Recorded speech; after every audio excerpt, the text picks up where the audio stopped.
Bonjour, Bonjour, Mashukam, oui, Daniel Audrey Mashukam. euh, bonjour madame. Bonjour à vous. J'espère que vous allez bien. Je vais bien, merci. Et vous aussi, j'espère. Mais ça va tout doucement. Heureux de vous avoir déjà. Merci. Merci. Moi, je vais redémarrer mon enregistrement. Apparemment, l'écran, ma caméra a un problème, donc je vais redémarrer l'ordinateur. Merci. D'accord, à très bientôt.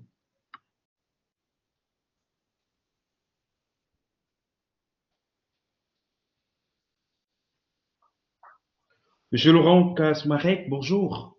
Monsieur Laurent Kasmarek, c'est ça. Oui, Bravo. Bien, c'est bien bonjour. prononcé. Ça va? Ça Ouais, ça va va. très bien, ça va très bien. J'ai fait l'effort de ne pas rater la prononciation. Donc, je me suis entraîné dessus. C'est bien. C'est bon, c'est bon, c'est bon, ça marche. C'est vrai, on a le dress code qui va. Ouais. Alors, vous représentez GFN. JFN University. Absolument. You're welcome. Thank you. Ok. On va passer un très beau moment d'échange. Euh, je crois que nous touchons à un domaine assez sensible, un domaine de l'avenir. Et donc, je crois Et que du l'échange va présent. être Et et du du présent présent surtout. et du présent effectivement, Et du du présent présent surtout. effectivement. C'est vrai qu'en parlant de l'avenir, j'avais déjà intégré le présent, donc Mais il faut et du dire que c'est le présent. présent. Non, il faut dire aux gens que c'est le présent parce que quand ils disent OK, c'est l'avenir, ils se disent OK, bon, on verra demain alors. Oui, oui, on peut négliger aujourd'hui alors, c'est ça. Exactement. C'est vrai. Exactement. That's true. Ouais, ouais. You're right. Donc, on va commencer effectivement à 17h10. Dans 17h10, on va démarrer avec ce nouveau numéro de notre talk des métiers.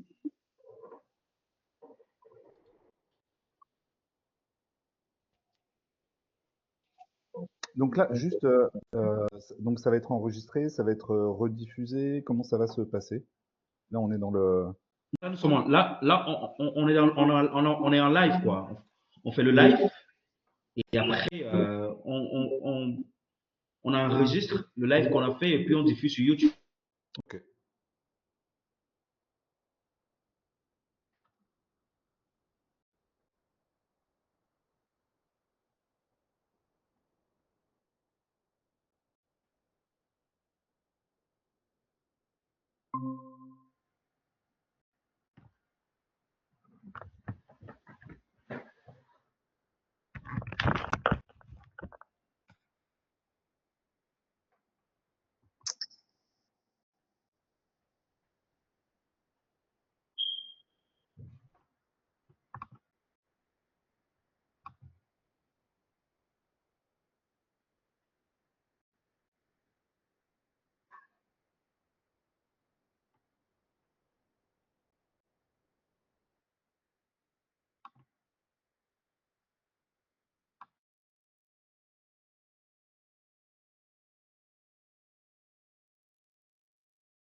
Ok, c'est bon.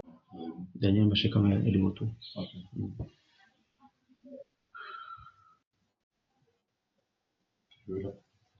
Beaucoup de motos,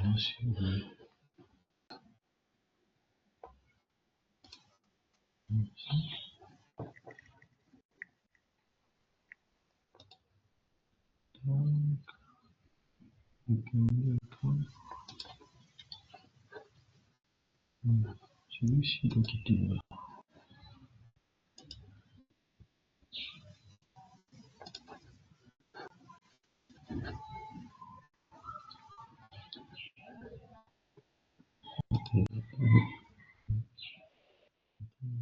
Ça, le travail.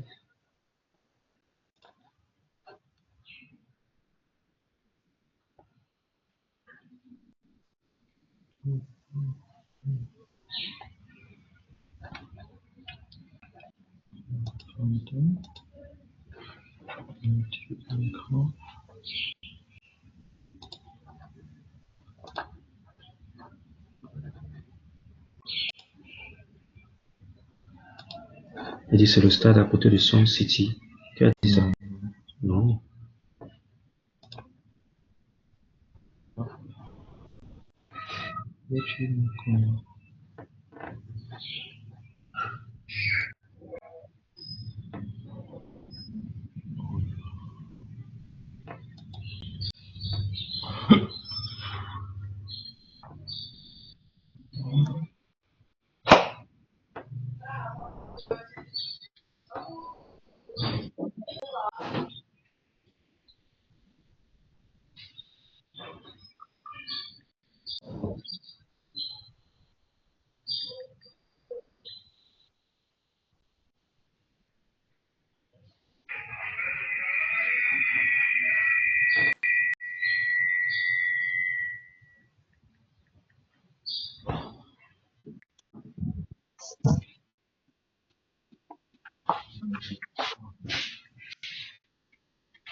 Pas. C'est qui ça? Magic. Ok.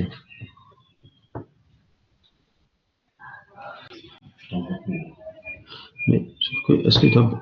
Non, quand tu vas faire, tu vas, Ouais, parce que c'est à elle de... non.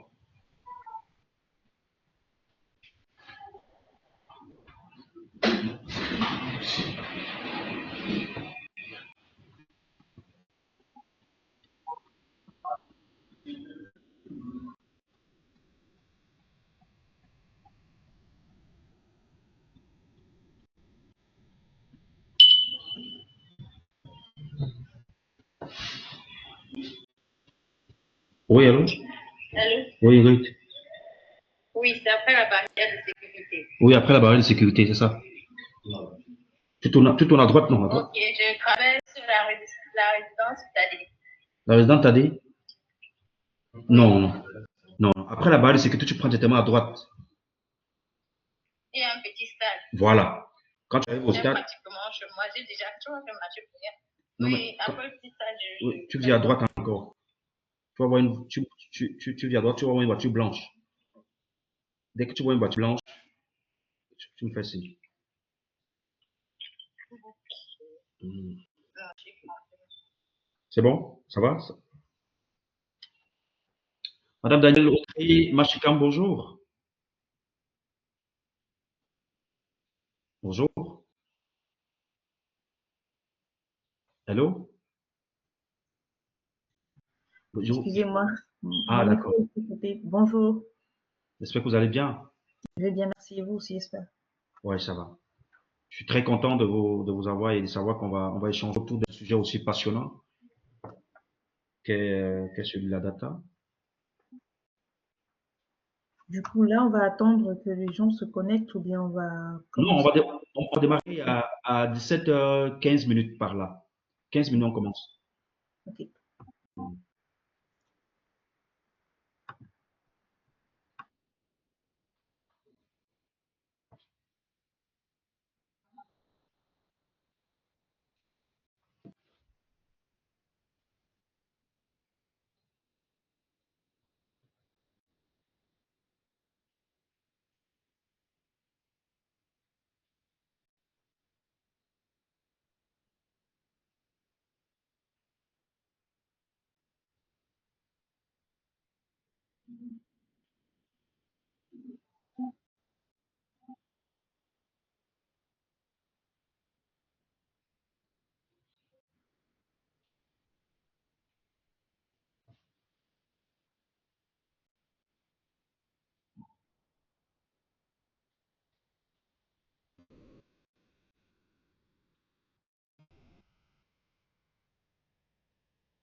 Oui, allô? Allô? Tu dis? Allô? Oui, tu es là? Race 4 blanche. Oui, c'est une race 4 blanche. Blanche, oui, c'est la mienne. Ok, j'arrive. Je viens de te prendre.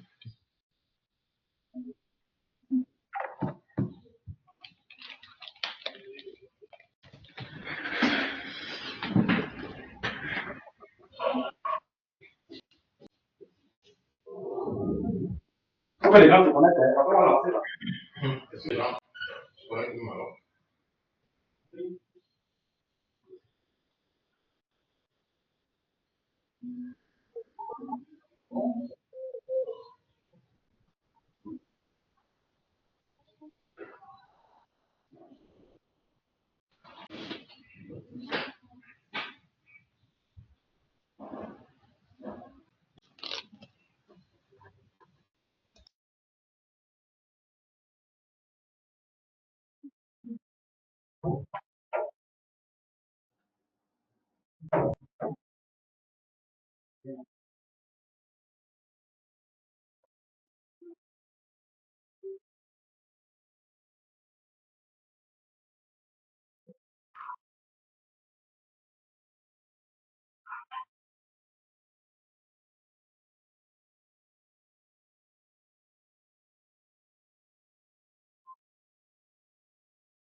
Alors, nous allons commencer donc dans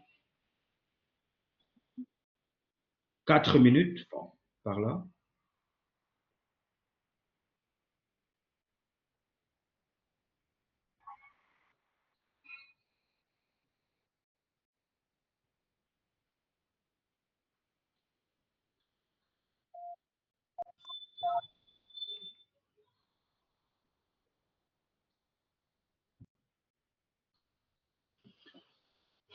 On attend Monsieur Yannick Yamdieu aussi, qui n'est qui n'est pas encore connecté.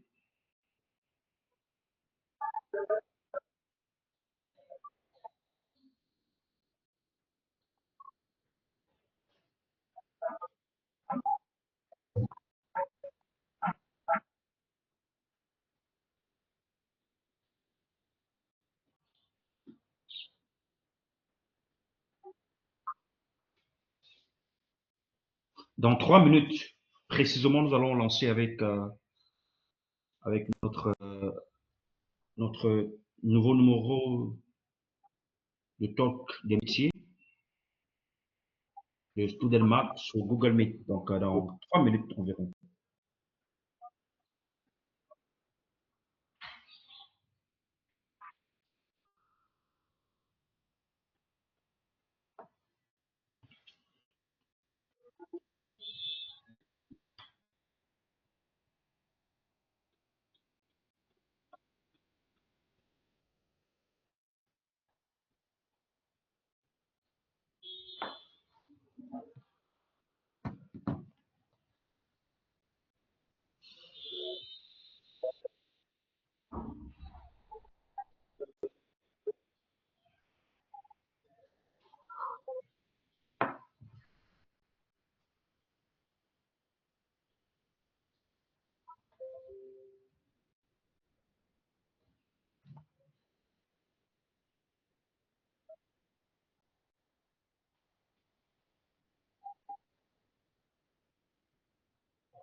Bien déjà.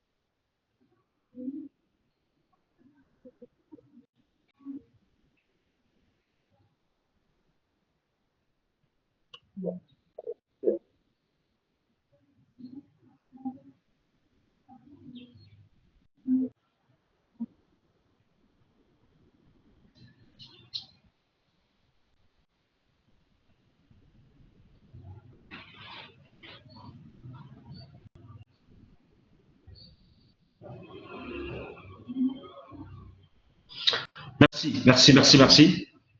Alors, nous allons rapidement commencer avec notre émission.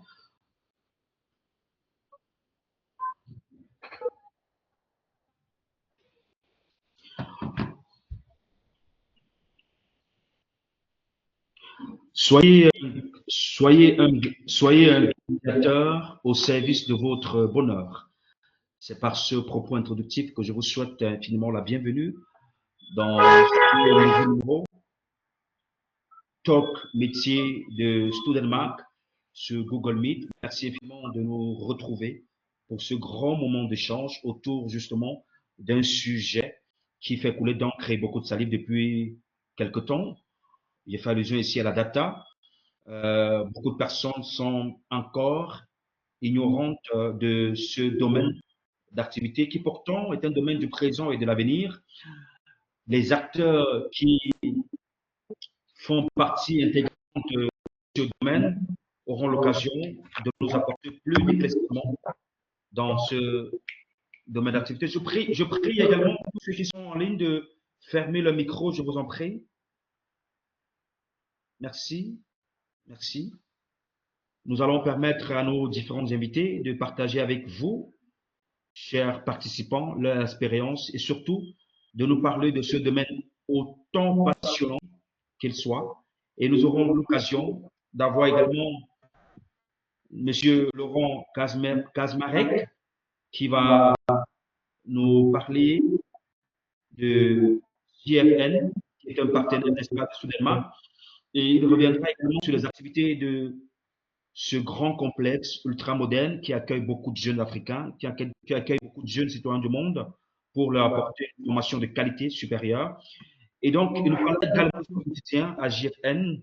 J'espère que vous êtes confortablement assis. Je vais rapidement vous donner en quelques mots, n'est-ce pas, des informations sur nos invités. Je vais commencer par Madame Danielle Audrey Machekam. C'est une consultante en data management avec une solide expérience dans la mise en place de politiques, processus et de procédures de gouvernance des données. Elle a contribué d'ailleurs à améliorer la qualité et l'intégrité des données de l'organisation en développant et en mettant en œuvre des stratégies d'analyse de la qualité, de contrôle et de rémédiation des données. Elle a un parcours atypique, un parcours difficile égal. Elle aura l'occasion ici de nous parler de ce parcours-là parce qu'elle est mieux placée pour nous parler d'elle. Voilà. Je vais également vous parler d'un autre invité, pas des moindres également, qui nous vient de JFN. Je fais ici allusion à monsieur Laurent Kajmarek, qui a plus de 20 ans d'expérience dans l'IT, en développement commercial et marketing, chez des grands comptes, en France principalement, et les 8 dernières années à l'international en Afrique francophone. Expert en open source, il a accompagné d'ailleurs de nombreux clients dans l'adoption de solutions libres et agiles. Il a travaillé pour de prestigieuses sociétés de conseil avant de passer 6 ans chez l'éditeur open source SUSE Linux et continue aujourd'hui de prôner l'utilisation de solutions innovantes en Afrique.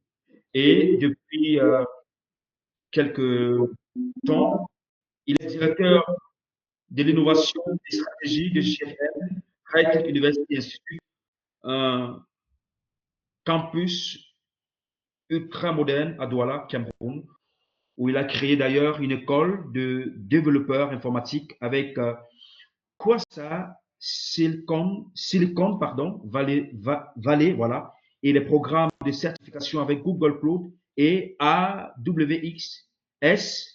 Ces programmes sont déjà disponibles dans 4 pays, notamment le Cameroun, le Gabon, le Sénégal, la Côte d'Ivoire et la République du Congo. Il sera donc des nôtres ce jour pour nous parler de JFN et de son quotidien à JFN. Je rappelle également que nous avons Ismam de Konsamba, voilà, qui est des nôtres aujourd'hui. Donc nous sommes heureux de vous savoir nombreux. Je vais rapidement passer la parole à Madame Danielle Audrey Machekam.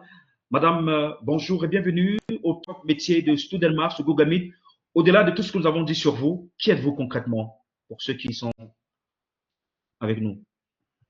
Bonsoir, je vais commencer par dire merci pour l'invitation et l'honneur que vous m'avez fait en fait de venir parler des métiers de la data. Et je vais poursuivre très rapidement en disant que voilà, moi je suis actuellement consultante en data management, mais avant j'ai eu un parcours assez normal comme la plupart des Camerounais. J'ai eu un parcours au lycée et j'ai viré en série scientifique après la troisième dans le secondaire. Après ça, j'ai intégré un parcours mathématiques et informatique avec option mathématiques fondamentales à l'université de Ngaoundéré au Cameroun. Et je suis sortie de ce parcours juste avec un DUC, c'est-à-dire 2 ans après avoir validé 2 années.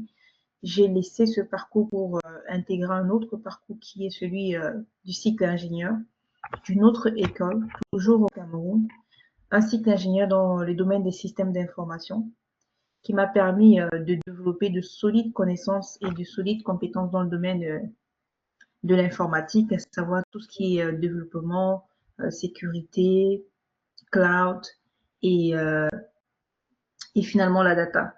Pourquoi la data? Au cours en fait d'un stage de fin d'études courant ce parcours en cycle ingénieur, j'ai été amenée à travailler sur la mise en place d'une plateforme de business intelligence pour la valorisation, pour l'analyse des données et l'amélioration en fait de l'analyse de la performance. Et cela a suscité une vive curiosité en moi et j'ai donc voulu continuer en intégrant un master spécialisé en data, en big data management et en processus décisionnel. Et aujourd'hui, je suis, on va dire, une ingénieure. J'ai fait un peu de mathématiques à l'université, un peu d'informatique dans mon cursus d'ingénieur et ensuite j'ai fait une spécialisation en data. Donc je travaille pleinement en tant que consultant data gouvernance parce que même encore quand on rentre encore dans la data, il y a encore des spécialités et la spécialité où je suis vraiment assise et où je travaille vraiment, c'est la gouvernance des données et la gestion des données. Donc Merci. on va rentrer dans le vif de toutes ces spécialités plus tard. Alors, que vous inspire voilà, cette information prospective? Le métier de la data analyst offre de nombreux avantages, alors que le volume de données augmente sans cesse à l'échelle mondiale. Il devrait atteindre au bas mot 163 Zettabytes en 2025. Voilà. Que vous inspire ce constat pertinent quand même? Ce que je veux dire, c'est que en ce qui concerne la gestion de la donnée, aujourd'hui, on en parle plus parce que ça devient volumineux. Ouais. Mais en réalité, on a toujours analysé les données. On a toujours fait des statistiques, on a toujours fait des analyses parce que pour prendre des décisions, c'est purement basé sur des analyses de données. Mais aujourd'hui que le volume devient grandissant et l'intérêt, en fait, parce que quelqu'un avait dit qui a l'information, qui tient l'information, en fait, tient le pouvoir. Donc, pour pouvoir, en fait, passer de la donnée, pour pouvoir obtenir une information, on passe par la donnée. Et c'est le traitement de ces données-là qui permet, en fait, de nous donner une information. Et vu que les données deviennent de plus en plus importantes, ça voudrait dire qu'il y a beaucoup, en fait, d'informations qu'on peut en tirer de ces données-là. C'est-à-dire, plus on a des données, plus on a des insights ou alors plus on a des informations qui pourraient être capitales. Et donc, il y a des métiers qui se développent et il y a aussi des enjeux pas que technologiques, mais aussi, si je veux dire, économiques qui s'élèvent de là parce que les informations qu'on peut en tirer de de ces données-là, ça peut susciter le développement économique également. Merci. Alors, on va passer la parole. Merci, Madame Danielle Audrey Machekam, pour Merci. ses propos préliminaires. Alors, Monsieur Laurent Kazmarek, merci infiniment d'être des nôtres. Il faut dire que votre présence consistera, voilà, à nous parler de fond en comble, n'est-ce pas, euh, des formations qu'offre JFN dans le sens des métiers de la data et surtout de nous dire exactement comment procéder pour être accepté dans votre institut, dans votre institution et quel est le cursus ou alors le parcours à suivre pour exercer dans la data. Mais avant, qui êtes-vous concrètement au-delà de tout ce que nous avons dit autour de vous? Bonsoir tout le monde, merci beaucoup Student Mag pour l'invitation. Je suis ravi de pouvoir participer au panel. Donc oui, je représente JFN. Je suis le directeur de l'innovation au sein du campus ultra moderne. Et mon cher, si vous me permettez, plutôt que les mots, j'aimerais pouvoir partager une vidéo de présentation en fait du campus. Ok, allez-y, il n'y a pas de problème. Donc, je vais partager mon écran, comme ça sera plus simple. Ça va durer 1 minute plutôt que de longs discours. J'aime aller à l'essentiel. On est dans le monde du numérique. On est en capacité de pouvoir partager.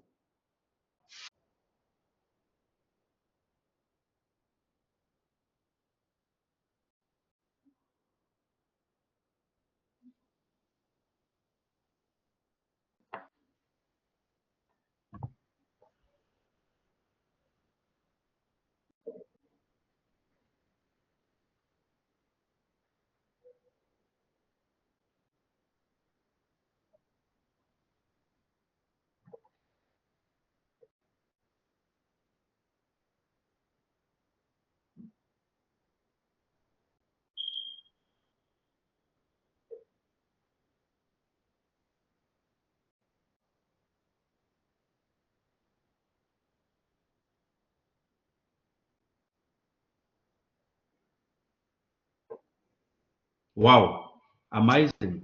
Vous avez vu, voilà. Donc, ce que je disais, en fait, on n'est pas obligé d'avoir de grands mots après ça pour montrer qu'il y a du sérieux. Il y a les infrastructures, il y a la plateforme qui a été montée pour les jeunes Camerounais et Camerounaises pour permettre de pouvoir se lancer dans les métiers du futur. Et dans ces métiers du futur, il y a une école spéciale, il y a 3 écoles, l'école de management, l'école des ingénieurs et l'école du numérique. Là, on est dans la data. Madame Danielle Audrey a bien expliqué les choses. Et vous-même, aujourd'hui, la data, c'est le nouvel or. C'est le nouvel or, ou le nouveau gaz, ou le nouveau pétrole. Celui qui a aujourd'hui, je vais prendre un exemple très simple, compris tout avant tout le monde, c'est Google. Et c'est notre premier partenaire. C'est quelque chose qui est important. Google, comment aujourd'hui il est le leader, c'est grâce à la data et à l'analyse des données qu'il fait de tous ses utilisateurs. Aujourd'hui, quand vous avez votre téléphone Android, ou même avec un iPhone, whatever, on est connecté avec un compte qui est souvent en Gmail. Gmail, c'est gratuit, on est d'accord. On peut inscrire son adresse mail, Gmail. Pourquoi c'est gratuit? Parce que Google récupère plein d'informations derrière sur notre utilisation chaque jour, de ce qu'on fait, de ce qu'on achète, de ce qu'on dit. Et en fait, nous sommes le produit. C'est pour ça que on a le droit, la chance d'avoir un espace gratuit dans le cloud pour pouvoir mettre des documents dans Google Drive, etc., etc., d'avoir une adresse mail. Bref, on est le produit utilisé par Google qui retranscrit notre usage dans le monde et le met derrière des algorithmes qui va nous proposer des publicités, qui va nous proposer des choses, etc., etc. C'est ce que commençait à décrire un peu Daniel. Aujourd'hui, la manière dont le monde avance est forcément liée à la data et donc au numérique. On a une école spéciale au sein de JFN, c'est l'école de l'innovation du numérique, où on trouve une école de code, on trouve des bootcamps. Daniel va pouvoir en parler, j'imagine. J'imagine qu'elle doit être certifiée de 2-3 gros acteurs au niveau de la BI, etc. C'est ce qu'on retrouve au sein du campus JFN. Il y a les filières classiques, donc Bac plus 2, Bac plus 3, Bac plus 4, Bac plus 5, sur le métier du numérique. Et en plus, on y ajoute les certifications, parce que dans le monde du numérique, du digital, de la high-tech, on doit avoir des certifications. C'est ça qui prime, plus qu'un diplôme. Le diplôme, c'est bien.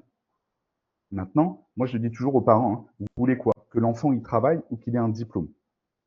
Moi, je préfère qu'ils aient des certifications sur le cloud, sur le code, sur l'intelligence artificielle. Ils vont être recrutés dès le lendemain. Dès le lendemain. Même avant qu'ils aient fini, ils seront recrutés.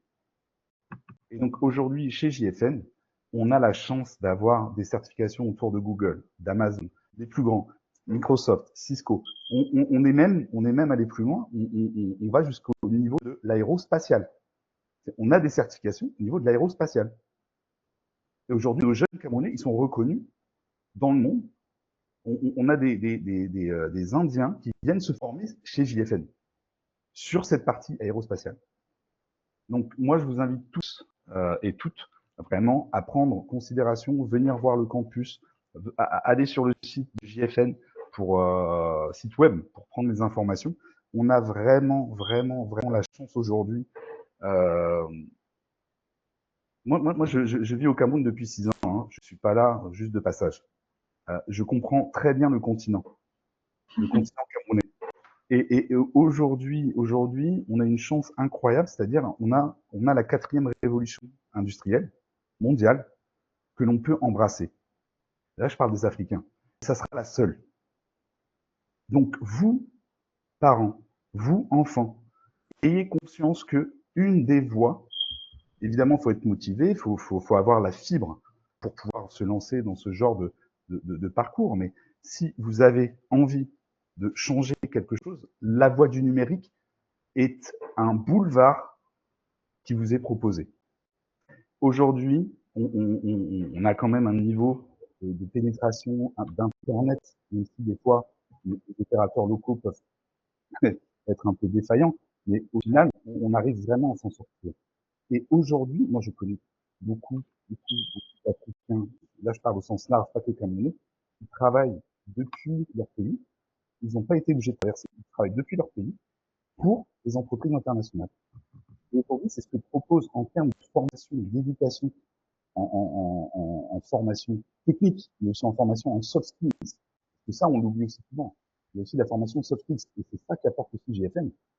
Donc, venez découvrir un peu tout ce qu'on propose. Si vous êtes motivé, il n'y a pas de souci, on va bien s'occuper des enfants de notre pays.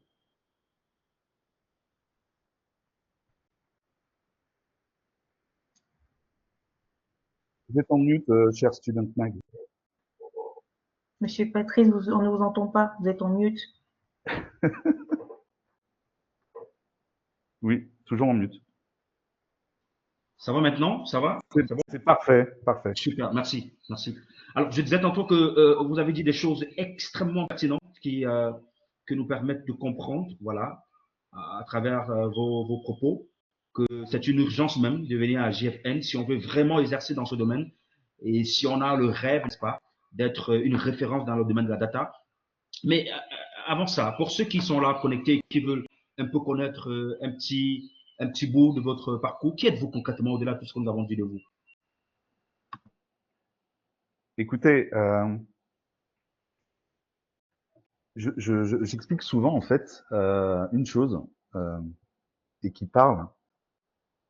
Ça fait plus de 20 ans que je suis dans les nouvelles technologies, que j'évolue dans le monde de la tech. Ouais. Et pour autant, donc data, etc. Et pour autant, moi je suis psychologue de formation. D'accord. Et là, en fait, quand je parle de ça, les gens me disent mais pourquoi? C'est simple. Et beaucoup de personnes s'identifient un peu dans ce que je vais dire. Quand je suis en maîtrise, en maîtrise, en master 1 en 2003 en France. Je m'aperçois que je vais être chômeur. Je fais de la psychologie, c'est super, c'est intéressant, mais je m'aperçois que je vais être chômeur, qu'il n'y a pas d'emploi en fait. Et là, je pense à tous les étudiants camerounais qui sont dans des voies de garage. Il faut dire les choses. C'est-à-dire qu'aujourd'hui, on n'a pas assez d'entreprises qui sont capables de prendre, je ne sais pas combien il y a de comptables qui sortent chaque année des écoles, mais ces comptables, ils auraient pu faire quelque chose lié aussi aux données, à la data, plus peut-être dans les technologies, et avoir un emploi plus certain à la fin. C'est un exemple très, très, très, très, très concret. Moi, donc, je suis psy en fin 2004. Mais entre-temps, comme je savais que j'allais être chômeur, je trouve un stage à mon initiative. Ouais. Pas du tout dans mon parcours, normalement, académique. C'est mon initiative, c'est en plus. Et là, je trouve le moyen de me faire embaucher dans une boîte qui est en train d'être créée et qui est une société de services en informatique. Et là, c'est mon premier pas dans l'informatique, il y a 20 ans.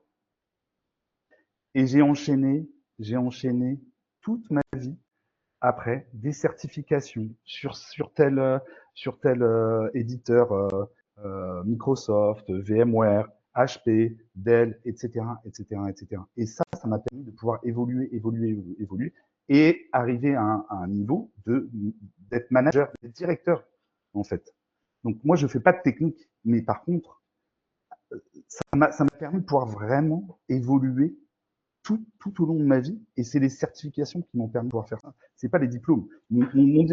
J'ai un bac plus 5. Moi, je suis psychologue, mais j'ai jamais exercé à la fin.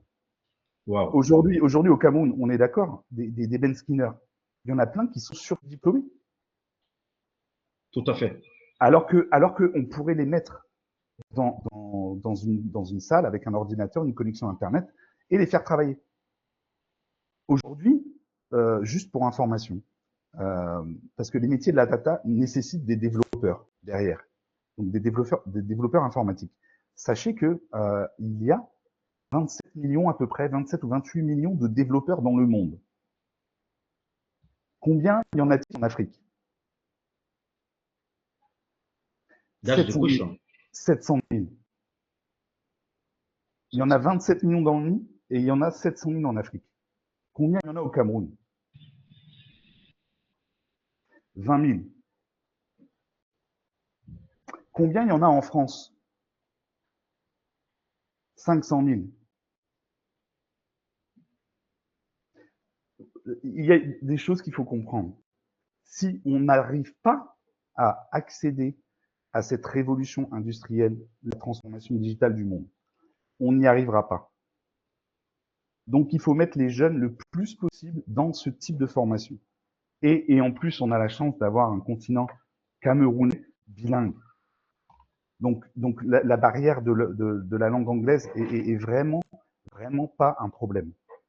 Donc, on doit mettre les jeunes le plus possible, que ce soit chez JFN ou vers d'autres partenaires qu'on a. Ici au Cameroun, il faut mettre les jeunes dans ce type de formation où on sait qu'à 100%, s'ils font bien les choses, ils ont du travail pendant 30 ans, 40 ans, toute leur vie. Super. Merci. Merci infiniment. Merci pour cette brillante présentation de vous. Alors, dites-nous, que vous suggère ce constat et cette projection, alors que le volume de données augmente sans cesse à l'échelle mondiale, il devrait atteindre au bas mot 163 gigabits en 2025. Que vous inspire cela? C'est pour moi ou c'est pour Daniel? C'est pour vous, c'est pour vous. Oui, non. En fait, c'est des données qui, mon cher, je pense que l'auditoire n'a pas conscience de ce que ça représente en fait. En plus, là, on a l'intelligence artificielle qui est liée à la data, au data management, etc. C'est un prolongement normal du sujet de la data. L'intelligence artificielle va faire exploser ce chiffre. C'est-à-dire, je pense qu'on va le faire x2. Et ça n'a pas beaucoup de sens pour tout le monde. dans le sens où on, nous, le niveau de compréhension, c'est via notre smartphone, c'est via notre laptop, c'est via notre utilisation quotidienne de nos réseaux sociaux, etc. Quand on voit, je sais pas, un exemple, c'est WhatsApp. Quand on est dans des groupes où il y a des photos qui sont partagées, etc., où tout ça, ça vient dans notre téléphone. Ça vient s'inscrire dans notre téléphone, ça vient dans notre galerie de téléphone, ça vient dans notre stockage de téléphone. C'est de la data qui n'est pas pour nous, mais qui vient, excusez-moi du terme, mais polluer chacun des téléphones. On a une consommation de données qui est affolante, qui est à vraiment faire très attention. Et il y a des gestes, on parle de data, il y a des gestes au niveau de la sécurité que chacun aussi devrait pouvoir faire au niveau de la sécurité des données. Donc j'en viens à ça par rapport à ce grand nombre que vous présentez, la sécurité, la sécurisation de son smartphone, de son laptop. Le nombre de personnes que je connais qui ont un laptop où il n'y a pas de mot de passe avant d'ouvrir une session. C'est pas normal. Pareil pour un téléphone.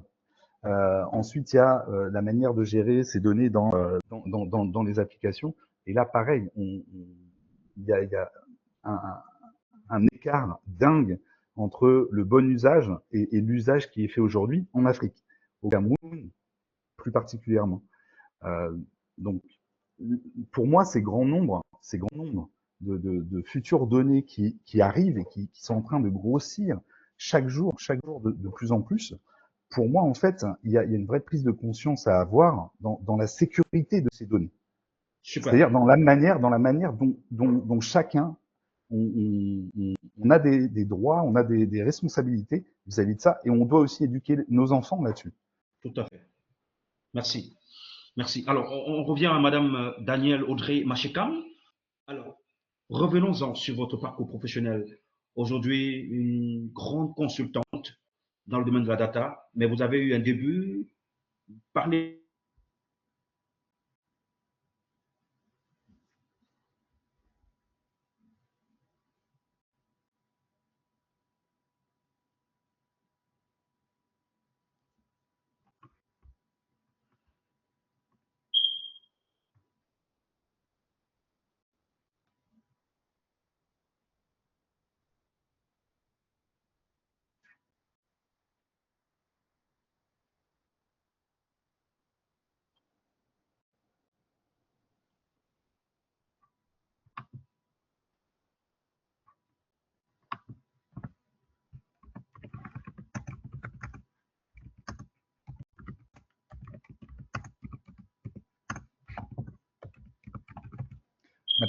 Madame Danielle, hein, je pense qu'il est bloqué.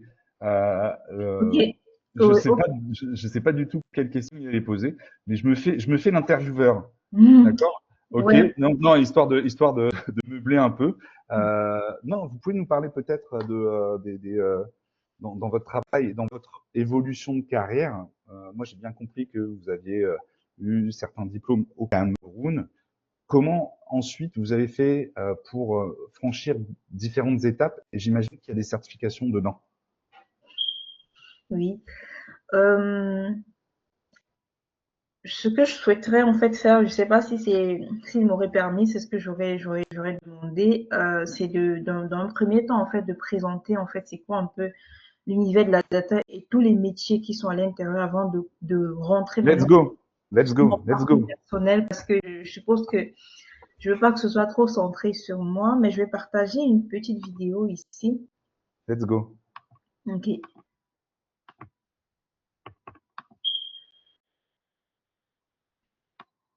Est-ce que vous voyez mon écran? Oui, oui, oui. Voilà. Ok, là en fait, c'est une vidéo de 5 minutes en fait où on va parcourir en fait l'industrie en fait de la data. Euh, Tour à tour en fait, je vais mettre la pause sur la vidéo pour qu'on essaie de comprendre en fait ce que constituent les différents métiers Et après ça, je pourrais en fait me positionner sur l'ensemble des métiers que vous aurez vus dans cette vidéo. L'objectif en fait de cette vidéo, c'est d'abord en fait vous dire c'est quoi vraiment la data, en fait c'est quoi l'objectif de la data et quels sont les métiers qui concourent en fait au cycle de vie de la data au sein d'une organisation. Ok, on va y aller. Let's go. Juste pour me rassurer, vous m'entendez? Oui, oui. Vous m'entendez bien? Oui, ça va. Ok.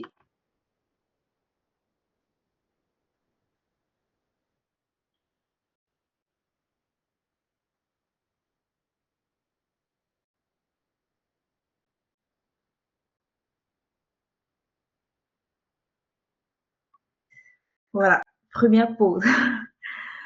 Tout à l'heure, elle a dit explorons en fait les différents métiers d'une organisation data-centric. Ici, quand on parle d'une organisation data-centric, c'est une organisation qui a compris en fait les enjeux de la donnée. Et comme l'a dit Laurent plus tôt, la donnée, c'est un ensemble d'éléments en fait. Par exemple, pour une entreprise qui commercialise des services ou un produit, une donnée pour elle, c'est quels sont les produits qui ont été le plus vendus, quels sont les profils des clients, est-ce que c'est des jeunes, est-ce que c'est des vieux, s'ils peuvent avoir ce genre d'informations. C'est vrai que c'est des informations par caractère personnel.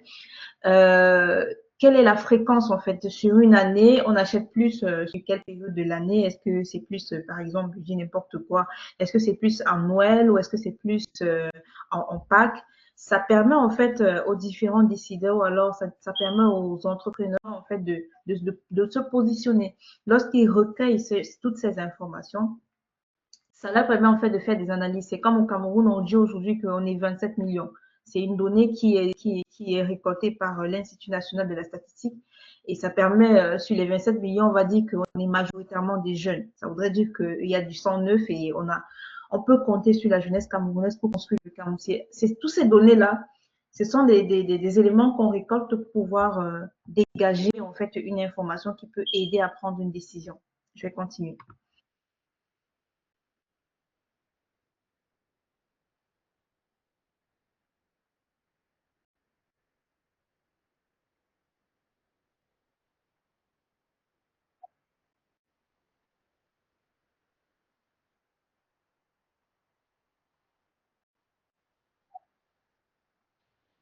La vidéo n'a pas de son, hein? Vous en êtes conscient, j'espère. Oui, pardon? La vidéo n'a pas de son, j'espère que vous en êtes conscient. Ah ouais, ça n'a pas de son? Oui, la vidéo n'a pas de son. Oh là là, comment est-ce que je vais faire? Je sais pas comment je fais pour avoir plus de son.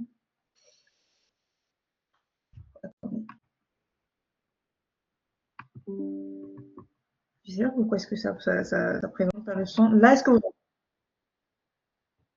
Bon, je crois qu'on va se servir des images et puis vous Ok, allez nous c'est pas expliquer, grave. hein. C'est pas grave, on va aller avec les images. Ouais, Les images suffisent. ouais, suffit, ouais, parfait.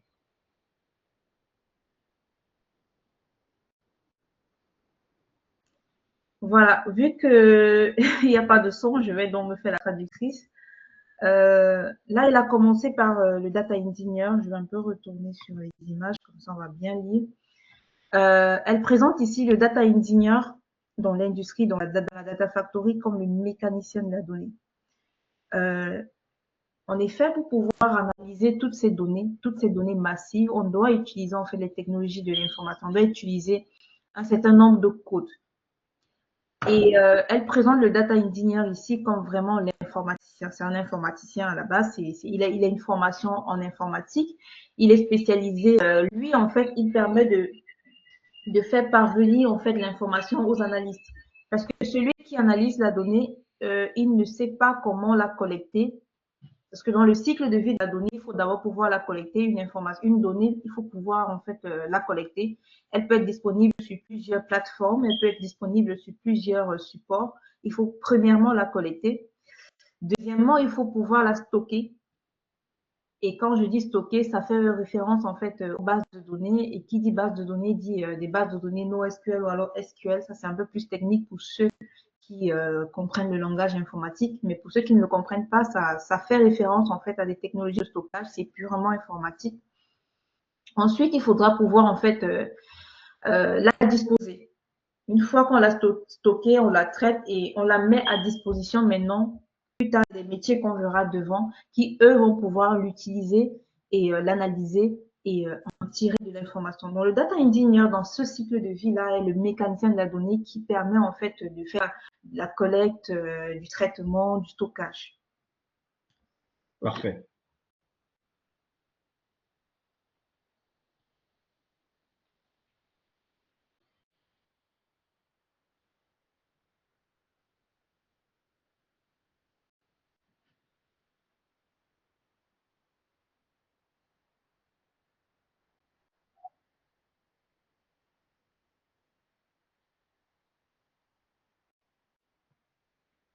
Voilà, je vais encore me faire la traductrice. Donc ici, on parle du data steward et c'est peut-être là où moi j'interviens en tant que spécialiste data gouvernance.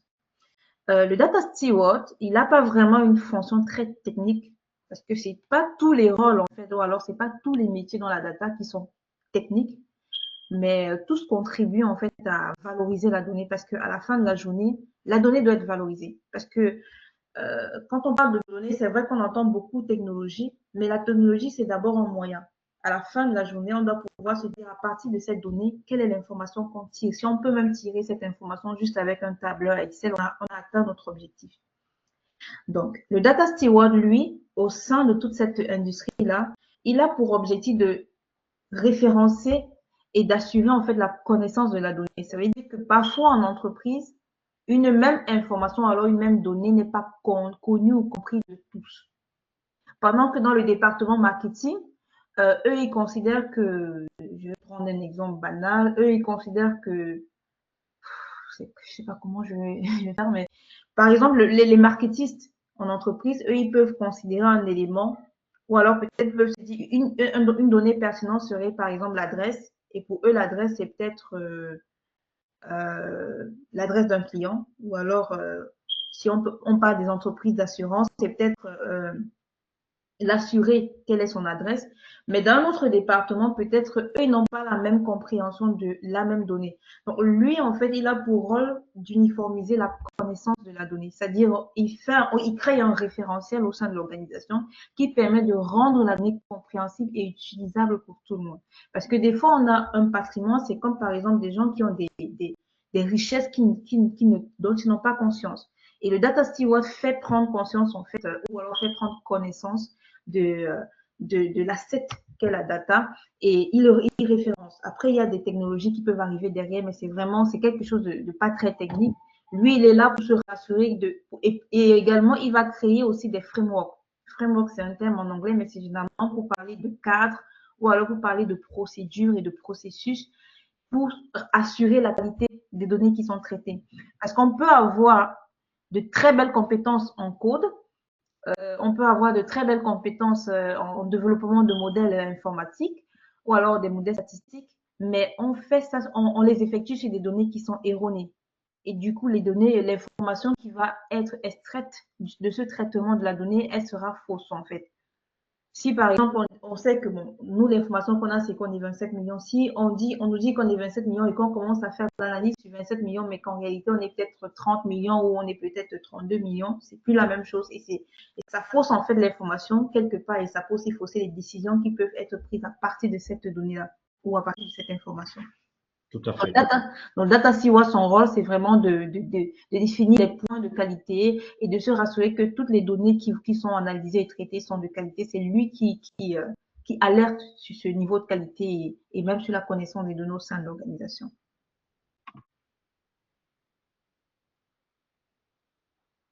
Ok, on continue.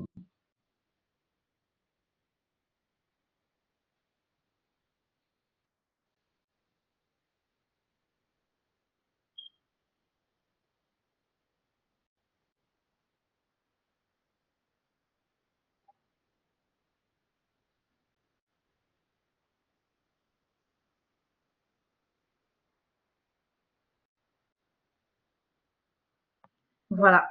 Le data architecte, en fait, lui, il vient en amont. Il est un peu comme le concepteur, c'est-à-dire le designer. Généralement, dans un système d'information, on peut avoir des serveurs, Parce que le data engineer, lui, il travaille sur des technologies, mais il travaille, le data architecte et le data engineer, le tout premier métier qu'on a vu, ils travaillent vraiment en étroite collaboration. C'est-à-dire le data architecte définit en fait comment les données doivent être acheminées du point de collecte jusqu'au point d'analyse. Dans tout le cycle de vie de la donnée. Donc, le data architect, lui, il arrive, il définit en fait le process. Il dit ici, OK, on a tel système d'où on va récupérer les données. Il nous faudra, c'est lui qui définit même la technologie, c'est lui qui définit les choix en fait. Est-ce qu'on va prendre Google? Est-ce qu'on va prendre Microsoft? Est-ce qu'on va prendre AWS? C'est lui qui justifie les choix. C'est lui qui vérifie que tout ce qui a été planifié ou alors tout ce qui a été designé est implémenté par le data engineer. Donc lui, il est vraiment dans la phase de conception, la phase du design. Lui aussi, il est issu d'une formation informatique. Au même titre que c'est un peu tous ceux qui font le cloud computing, tous ceux qui font le cloud computing ou alors qui font au réseau, c'est un peu, il a une vue infrastructure. Parce que toute cette masse de données, elle est traitée en fait dans le circuit en fait d'infrastructure. Donc lui, il a la même formation que le data engineer, mais lui, il est vraiment dans la partie conception. Donc lui, il utilise des outils ou alors des logiciels de conception en fait d'architecture. Il va développer des plans, des diagrammes pour pouvoir implémenter des infrastructures.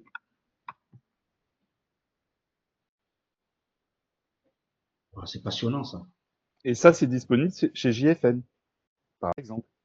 Ce genre de formation, de certification. Effectivement, nous y reviendrons de fond en comble. Merci d'avoir précisé cela.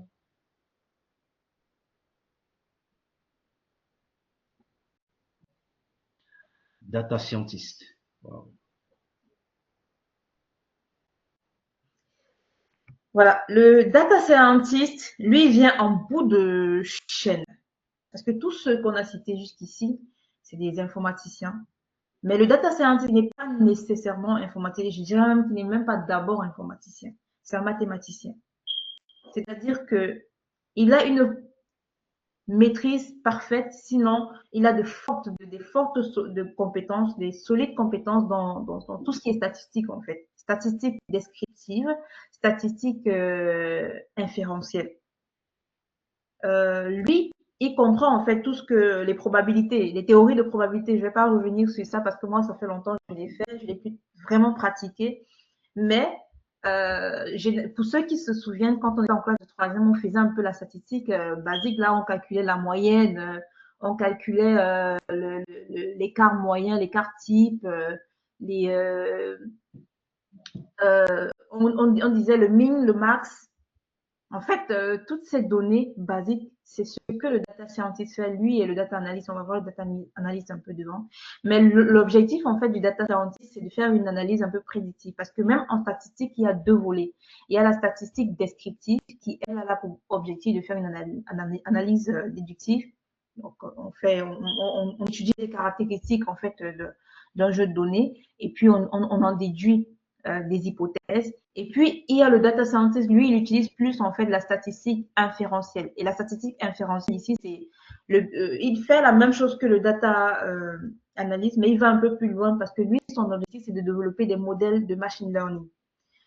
Et les modèles de machine learning, il le développe à partir des langages de programmation. Lui n'est pas un développeur de métier, mais il l'utilise parce que quand on parle par exemple de Python, pour ceux qui connaissent Python ou pour ceux qui connaissent R, quelqu'un peut utiliser Python à des buts à des fins de développement en fait d'une plateforme ou d'une application. Mais il y a une partie en fait dans Python, du moins il y a un module où si on veut, il y a des librairies de Python utilisées pour vraiment en fait faire de l'analyse mathématique.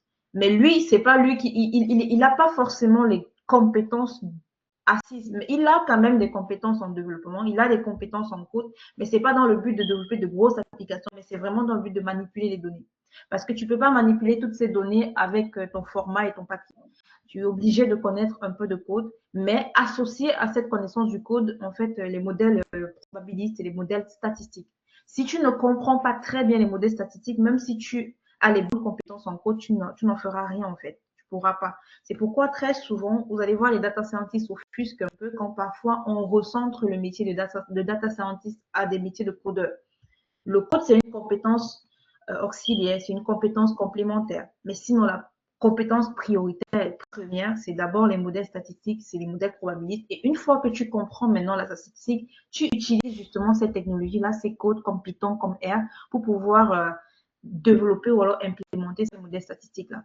Pour prendre un exemple très, très simple de ce qu'est un modèle statistique, quand on va par exemple sur Facebook ou alors sur YouTube, pour peu qu'on a montré un intérêt pour des musiques de pop ou pour peu qu'on a montré un intérêt pour des sujets de politique, la prochaine fois que l'on vient se connecter, qu'est-ce que Google y fait?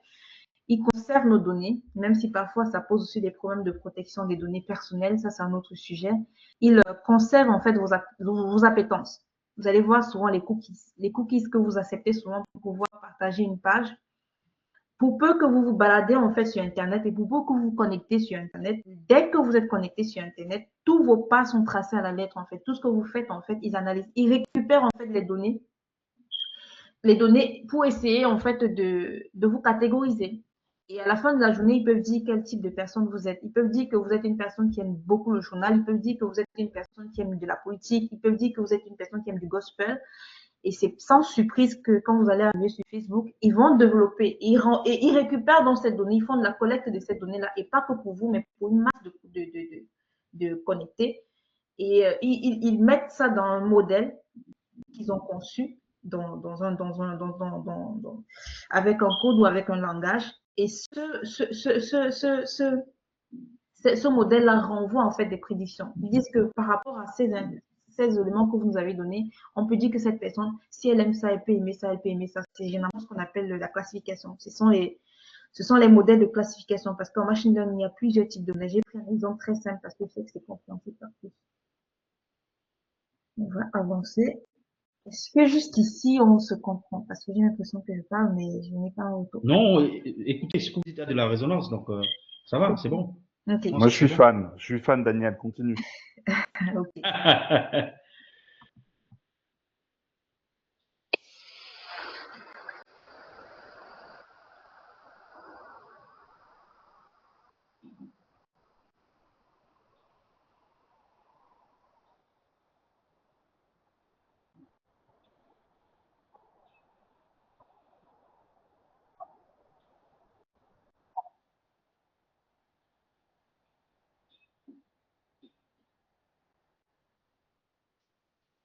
Attendez. Voilà. Ici, on a mis TIF analytique, mais je vais enlever le TIF, je vais garder analytique officer. Parce que TIF, c'est plus, c'est de la nomination, c'est de l'évolution. Excusez-moi un instant, j'ai l'impression que je dois charger mon ordinateur.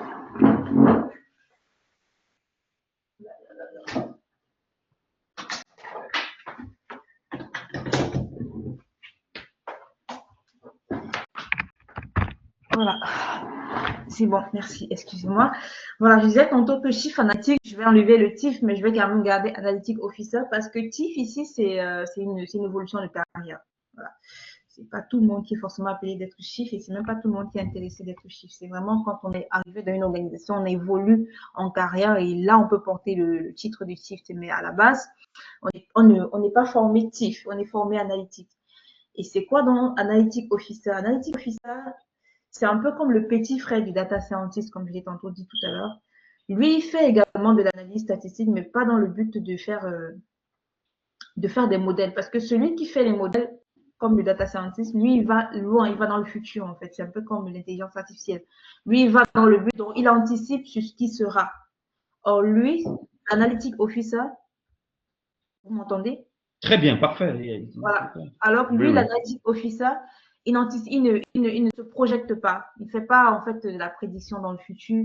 Il se contente uniquement des données qu'il a reçues. Il fait une interprétation assez basique, descriptive, tel qu'on dit souvent dans le jargon. Et il émet des hypothèses. Il émet des hypothèses. Pour faire simple, on peut dire que voilà, on va prendre les résultats du bac de cette année au Cameroun.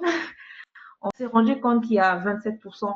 Voilà, c'est des données. Ça, c'est des données qui ont été traitées par l'Office du baccalauréat. 37%, oui. Ouais, c'est 37. Merci pour la correction. On a eu 37% de façon globale. Pour avoir les 37%, n'est-ce pas, on en a dû prendre pour avoir ce pourcentage-là, c'est ce qu'on appelle la moyenne. Ils ont pris l'effectif de ceux qui ont composé, qui étaient présents. Ils ont pris l'effectif de ceux qui ont réussi et ils ont eu 37%. Et à partir de ces 37%, plusieurs hypothèses peuvent être émises. Et ça, c'est ce qu'on appelle en fait de l'analyse descriptive.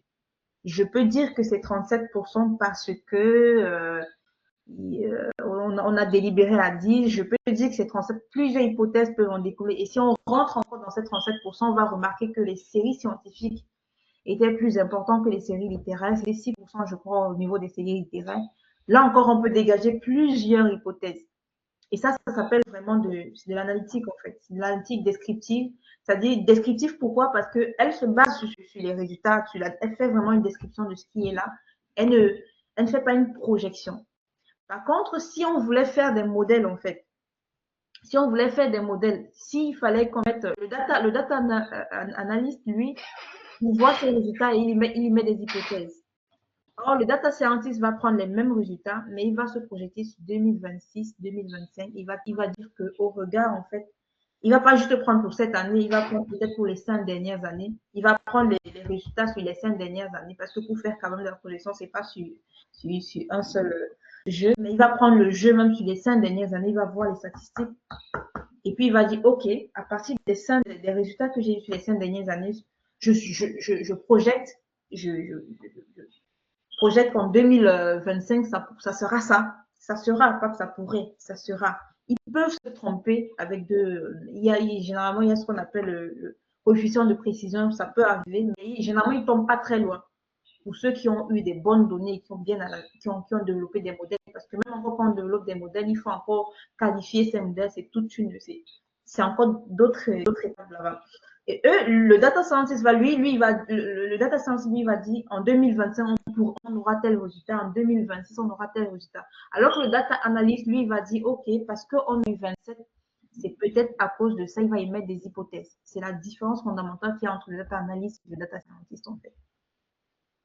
Donc, si je veux peut-être dégager une compréhension par rapport à ces deux, parce que c'est quand même assez compréhensible ce que vous dites. Mais maintenant, pour la compréhension de ceux qui sont là, est-ce qu'on peut dire que le data scientist, voilà, émet peut-être des projections, d'accord, et le data analyst vient justement dégager, n'est-ce pas, les conséquences qu'on peut avoir à partir de ces projections-là? C'est ça. Non, non, non. Lui, le data analyst, lui, travaille pas sur les projections. Il travaille sur le résultat qu'il voit. Par exemple, le data analyst, il va voir les résultats actuels.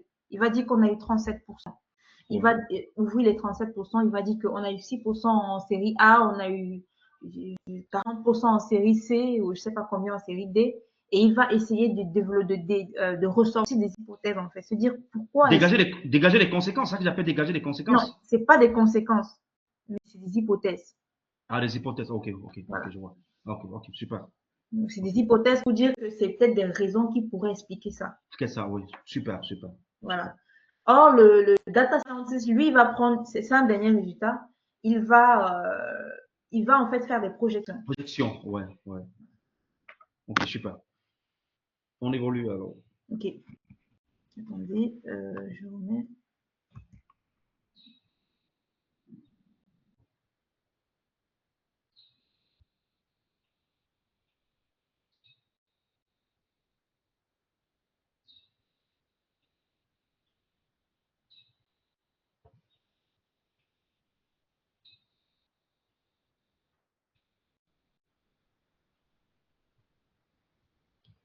Autre chose, Madame Daniel Machika-Audrey, s'il vous plaît, Oui. si vous pouvez être un peu plus court, peut-être prendre, voilà. Ok, ça marche. Ouais, Voilà, je vais être plus rapide. Voilà, le data analyst, c'est comme je l'ai tantôt dit, c'est vraiment, il prend les indicateurs clés de performance, il apporte une analyse concrète, il dégage des hypothèses, c'est vraiment comme l'autre, mais bon, dans le contexte, en fait, du constat, parce qu'il peut pratiquer ça soit en tant que data analyst au sein d'une entreprise, soit en tant que data consultant. Voilà.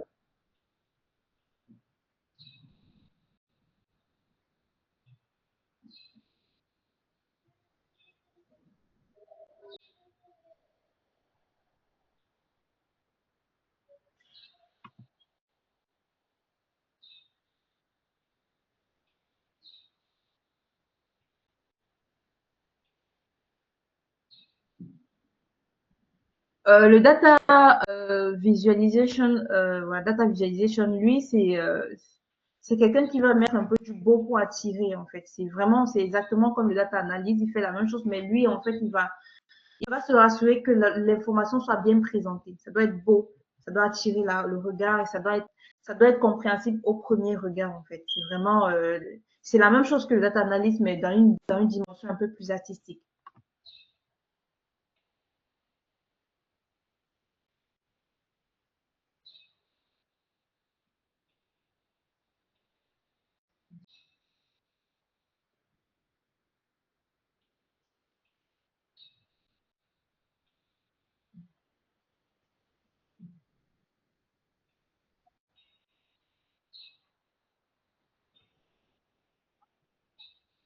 Voilà, le data ops engineer, c'est un peu comme le data engineer, mais vraiment à une échelle un peu industrielle. C'est généralement ce qu'on peut appeler les DevOps. Ce sont des personnes, en fait, qui, comme c'est écrit là, qui orchestrent, en fait, l'automatisation. Ça veut dire, OK, on sait où la donnée vient, on sait comment on la collecte, on sait quels sont les outils qu'on va utiliser, mais il faut pouvoir automatiser le processus. Après, si vous avez des questions, on pourra un peu plus approfondir sur les différents métiers, mais comme il faut un peu vite faire, je vais vite aller. Oui, surtout qu'on a un problème de timing. Donc, je pense que ce que vous faites nous permet de mieux comprendre le domaine de la data avec des images à l'appui. Et je pense qu'il n'y aura plus grand-chose à dire dessus. Hein. Vous avez fait l'essentiel, quoi.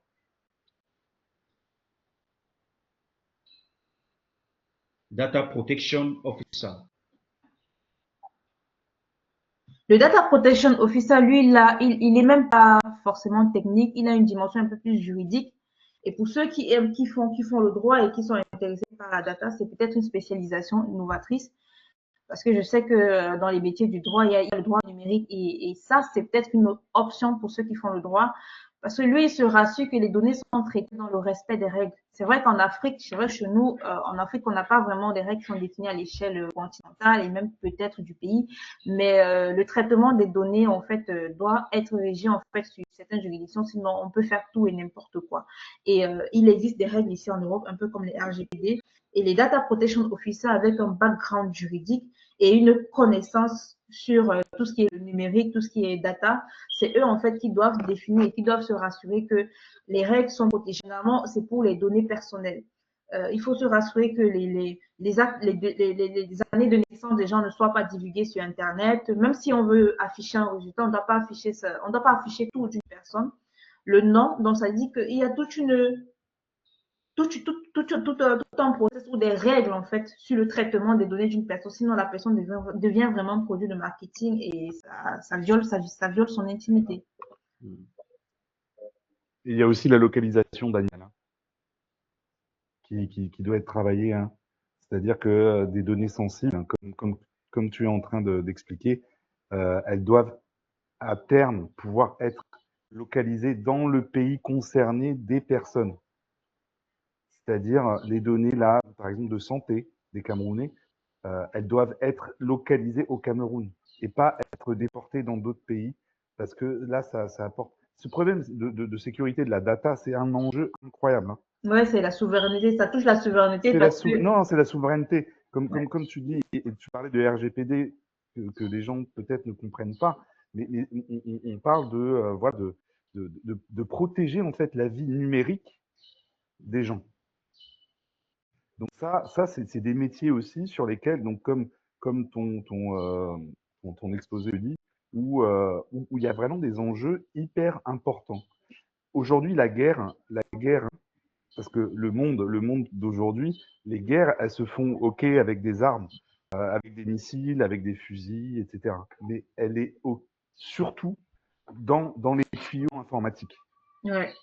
Ouais, Et aujourd'hui, c'est pour oui, oui, appuyer ce qu'il dit. Pour ceux qui suivent l'actualité, il n'y a pas longtemps, en fait, on avait découvert que les données en fait de l'Union africaine étaient pilotées et contrôlées depuis la Chine. Voilà. Ça, c'est quand j'ai dit à l'entame de ce mythe, celui qui tient l'information a le pouvoir en fait. Donc il y a toute absolument. voilà, celui qui a une information a le pouvoir, par exemple, dans les guerres, russo-ukrainienne ou dans les guerres américaines, celui qui sait, qui a toutes les informations sur toi, il peut te faire la guerre parce qu'il a l'information, il a bonne information. Donc, c'est vrai qu'aujourd'hui, quand on parle de la data, c'est vraiment orienté pour les entreprises, pour se faire de l'argent, mais il y a également une dimension sécuritaire dedans qui est en Super, réflexion. Voilà. super. On va avancer, c'est important. Voilà. Du coup, le type data officer, c'est aussi une évolution de carrière. C'est vraiment la personne qui va chapeauter tous ces métiers-là. Il est la passerelle entre tous les différents métiers qu'on a vus tout à l'heure. Et c'est lui qui définit, en fait, qui encadre, en fait, la direction de la donnée au sein d'une entreprise et qui définit les règles que doivent suivre les données au sein d'une organisation. Voilà. Tout à fait, tout à fait.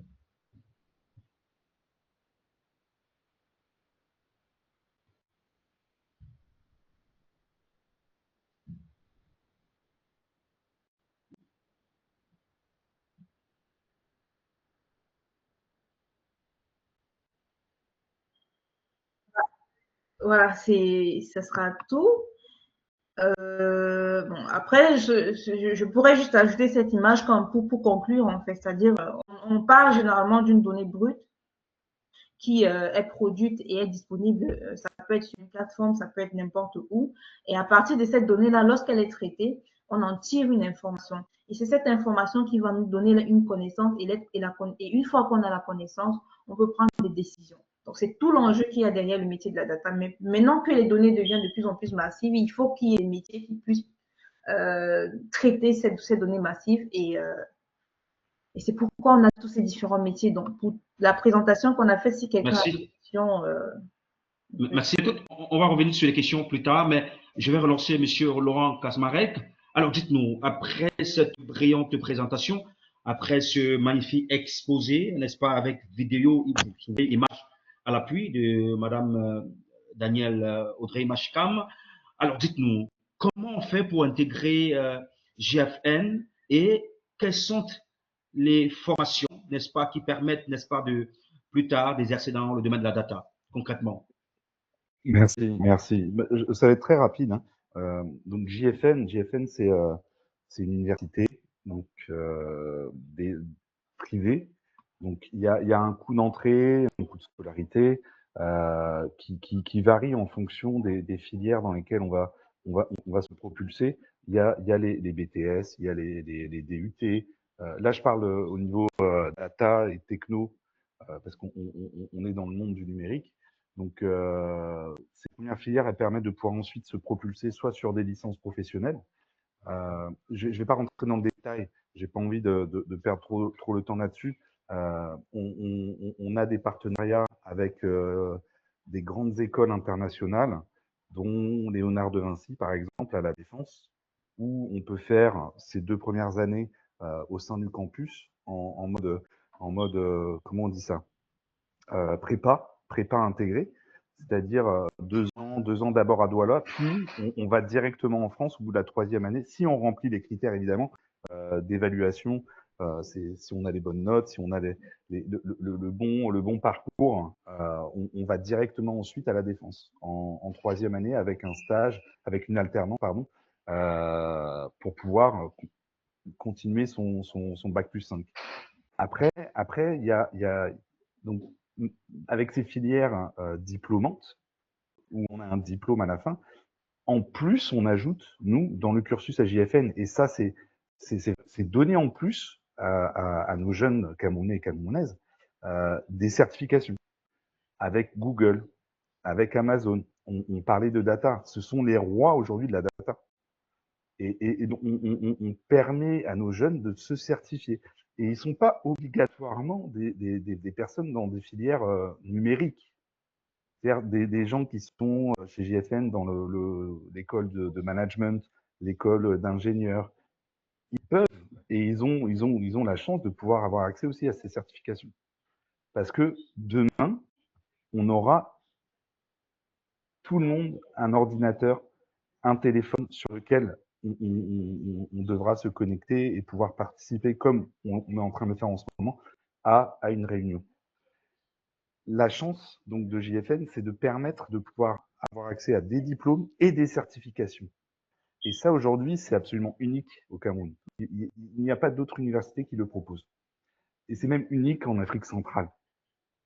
Donc, Aujourd'hui, après, je vais pas rentrer dans les prix. On- je veux pas être trop en mode publicité, mais on a fait en sorte de vraiment pouvoir donner accès, que ce soit l'école de code, que ce soit les formations certifiantes autour de nos grands partenaires. On est 10 fois moins cher que partout dans le monde. Et on donne exactement la même certification à la fin. Donc, c'est ça qu'il faut retenir. Moi j'ai eu la chance de pouvoir pitcher, j'ai eu la chance d'être invité à Stanford, dans la Silicon Valley, pour parler de tout ça. Quand j'ai appris aux Américains que ici en Afrique, oui, on est prêt, on est préparé. Maintenant, il faut juste mettre les jeunes. Les jeunes doivent venir, même les moins jeunes. On a ce qu'il faut. Maintenant, il faut juste se mettre au travail. Il faut venir. On a la chance d'avoir eu Daniel qui nous a bien expliqué, merci beaucoup Daniel, les métiers de la data. Et c'est un petit pan, du numérique. Il y en a beaucoup, beaucoup d'autres. Mais juste ce pan-là est hyper important. Tout le monde a le terme intelligence artificielle à la bouche en ce moment. C'est le buzzword. Buzzword. Et l'intelligence artificielle, dedans, il y a la data. C'est la data qui permet aux LLM, euh, aux intelligences artificielles génératives, par exemple ChatGPT, Gemini, Copilot, Claude AI, etc., de pouvoir nous parler. Aujourd'hui, il faut se mettre dans ce créneau-là. Je finirai mon propos juste avec une petite... J'aime beaucoup les données. J'avais parlé de 27 millions de développeurs, que 700 000 en Afrique. Boston Consulting Group, le plus grand cabinet conseil au monde, annonce que d'ici à 2030, il faut former 650 millions d'Africains dans le numérique, dans le digital. Peu importe le niveau, dedans, il y a des codeurs, dedans, il y a des gens qui sont au marketing, dedans, il y a des gens qui sont en compta, dedans, il y a des juristes, mais on doit tous passer dans cette moulinette. Wow. Et donc, il faut se former 650 millions d'ici à 2030. Vous croyez que c'est possible, ça? Mais si je suis là avec vous, mon cher, c'est que j'y crois un peu. Il faut. Non, non, non, non. On est là. C'est la seule révolution, je répète, c'est la seule révolution industrielle où l'Afrique peut être présente et vraiment partie prenante. Donc, on doit y aller. Les jeunes doivent y aller. Là je retourne et j'ai encore 10 minutes. Après, je dois quitter parce qu'il y a le Douala Innovation Week en ce moment qui se tient. OK. Là, je vais ensuite être mentor pour 125 jeunes. Donc, c'est 25 équipes de 5 qui sont en hackathon pendant 48 heures. Donc, ils sont avec leur machine, ils vont faire de la data, ils vont faire de la data, de la data, de la data, et ils vont compétir pour être les meilleurs à la fin de la semaine, pour pouvoir dire, OK, on a la meilleure solution, on a la meilleure façon de voir notre projet, etc., etc. Donc là, dans 10 minutes, je pars à Onomo Hotel. Désolé, je donne les précisions. Pour pouvoir ensuite être mentor, ils vont passer la nuit là-bas, la nuit encore de demain. Les jeunes, eux, ils sont là déjà, mais il en faut plus. C'est une armée qu'on doit construire. Tout à C'est pas fait. des dizaines, c'est pas des centaines, c'est des milliers. C'est Ouais, des milliers de jeunes qui doivent y aller. tout à fait. J'espère Alors, avoir été clair sur le fait qu'il faut y aller. ouais, J'arrête pas de le super, répéter. super. Alors, parlez-nous des formations, justement. Comment ça se passe, le processus de formation pour Alors, finalement exercer dans la data? en fait, donc il y a les filières classiques. Les rentrées se passent de manière assez facile. Septembre-octobre. Même en ce moment, on est en train de faire le recrutement pour l'année prochaine. Maintenant, il y a tout ce qui est bootcamp sur les certifications Google, Amazon, Microsoft, Cisco, etc. L'école de code. Et ça peut commencer n'importe quand. C'est-à-dire que ça, c'est pas lié à l'année universitaire. Moi, j'ai inscrit deux personnes cette semaine pour l'école de code. On a un cursus d'ailleurs spécial sur la data dans l'école de code. Donc pour être data scientist engineer. OK? Avec dans les standards de la Silicon Valley. Ce programme-là, ça dure entre 6 et 9 mois. Ça dépend en fait de la capacité d'apprentissage du jeune, et ça coûte 45 000 par mois. Donc Mais on est sur une, c'est intéressant, ça m'intéresse, ça. n'est-ce pas, n'est-ce pas? Ouais. Et donc non, donc là on est sur une formation avec une certification de Silicon Valley, ok, qui dure 6-9 mois. Donc on est entre 300 et 400 000 francs. On n'est pas en train de dépenser 20 000 euros pour envoyer son enfant à l'étranger, hein. C'est ici, c'est à Douala. Et cherry on the cake, donc la cerise sur le gâteau. Tout ça, toutes ces formations qui sont liées à l'école du numérique et d'innovation de JFN, on n'est pas obligé d'aller au campus parce que c'est en mode online.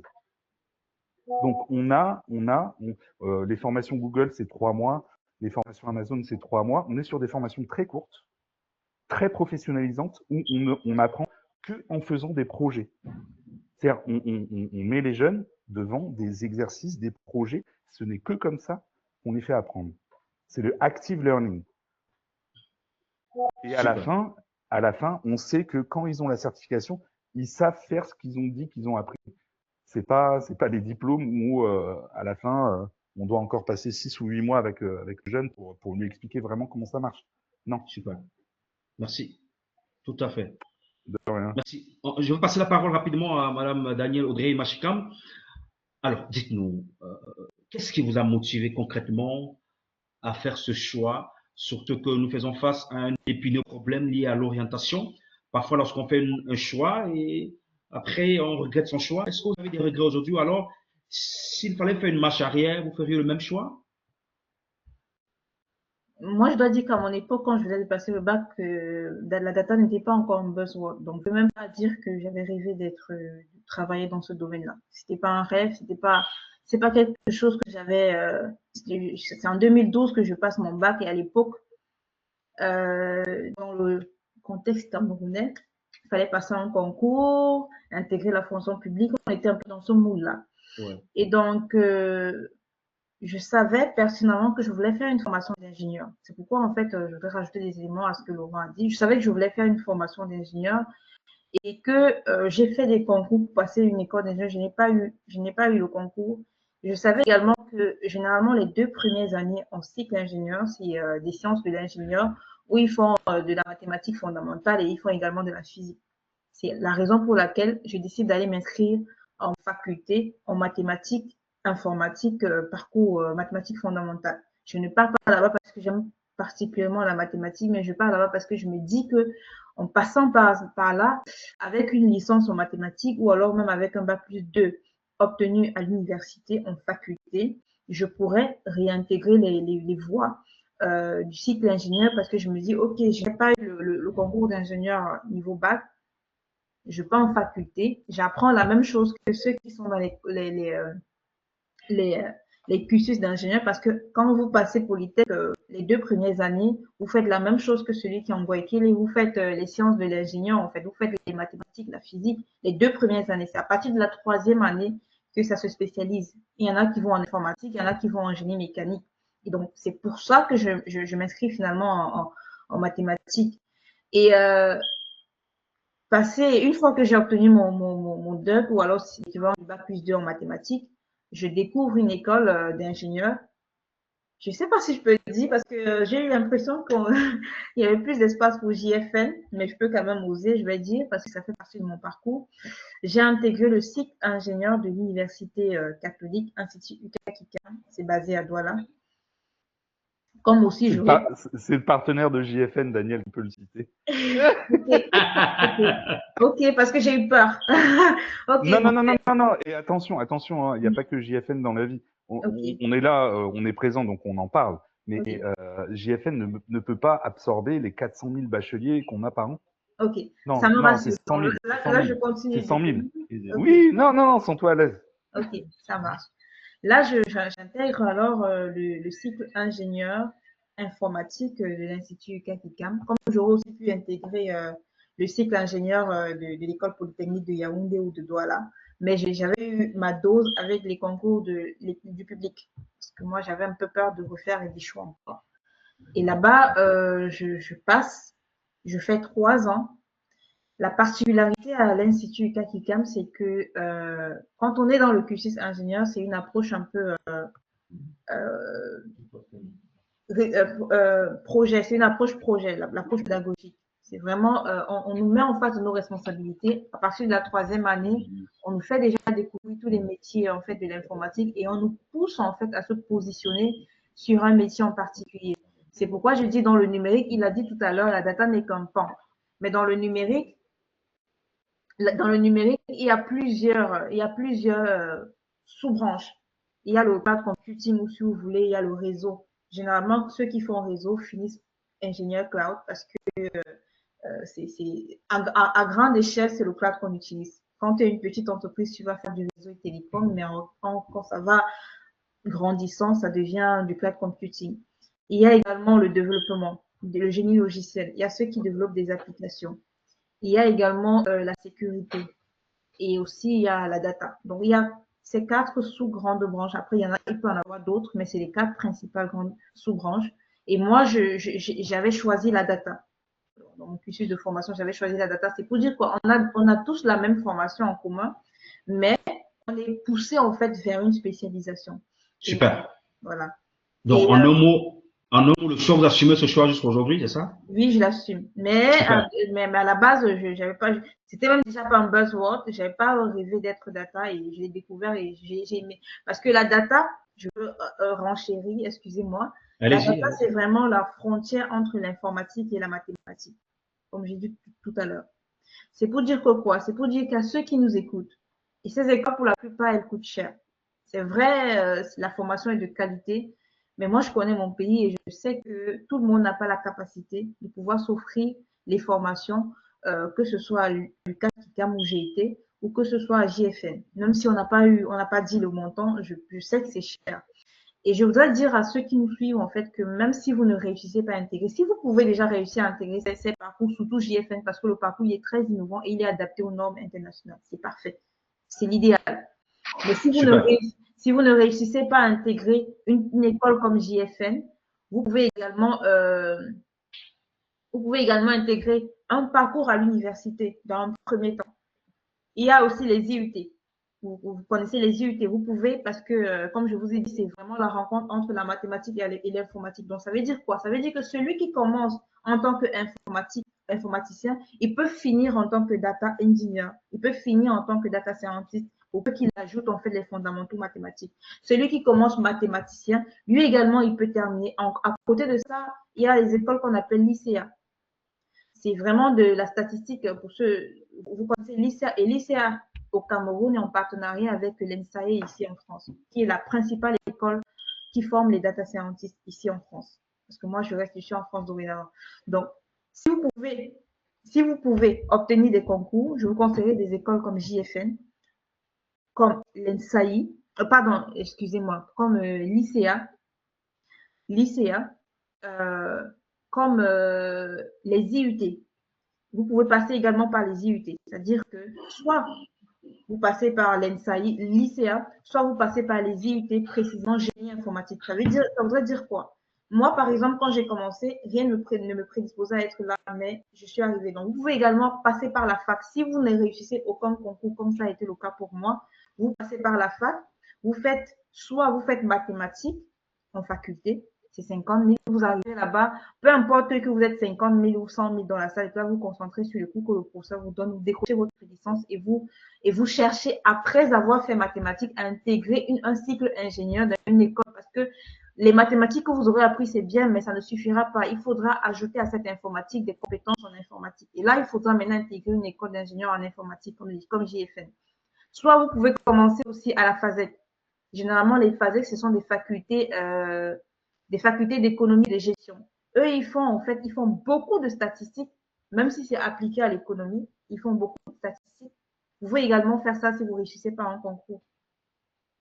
Et l'ICA, si vous réussissez au concours, parce que c'est très sélectif là-bas, une école comme JFN, une école comme l'Institut Kakika, une école comme Polytechnique, une école comme l'école Polytechnique de Douala, il y a beaucoup d'opportunités, il y a beaucoup de portes et vous avez un large choix en fait sur l'ensemble du territoire.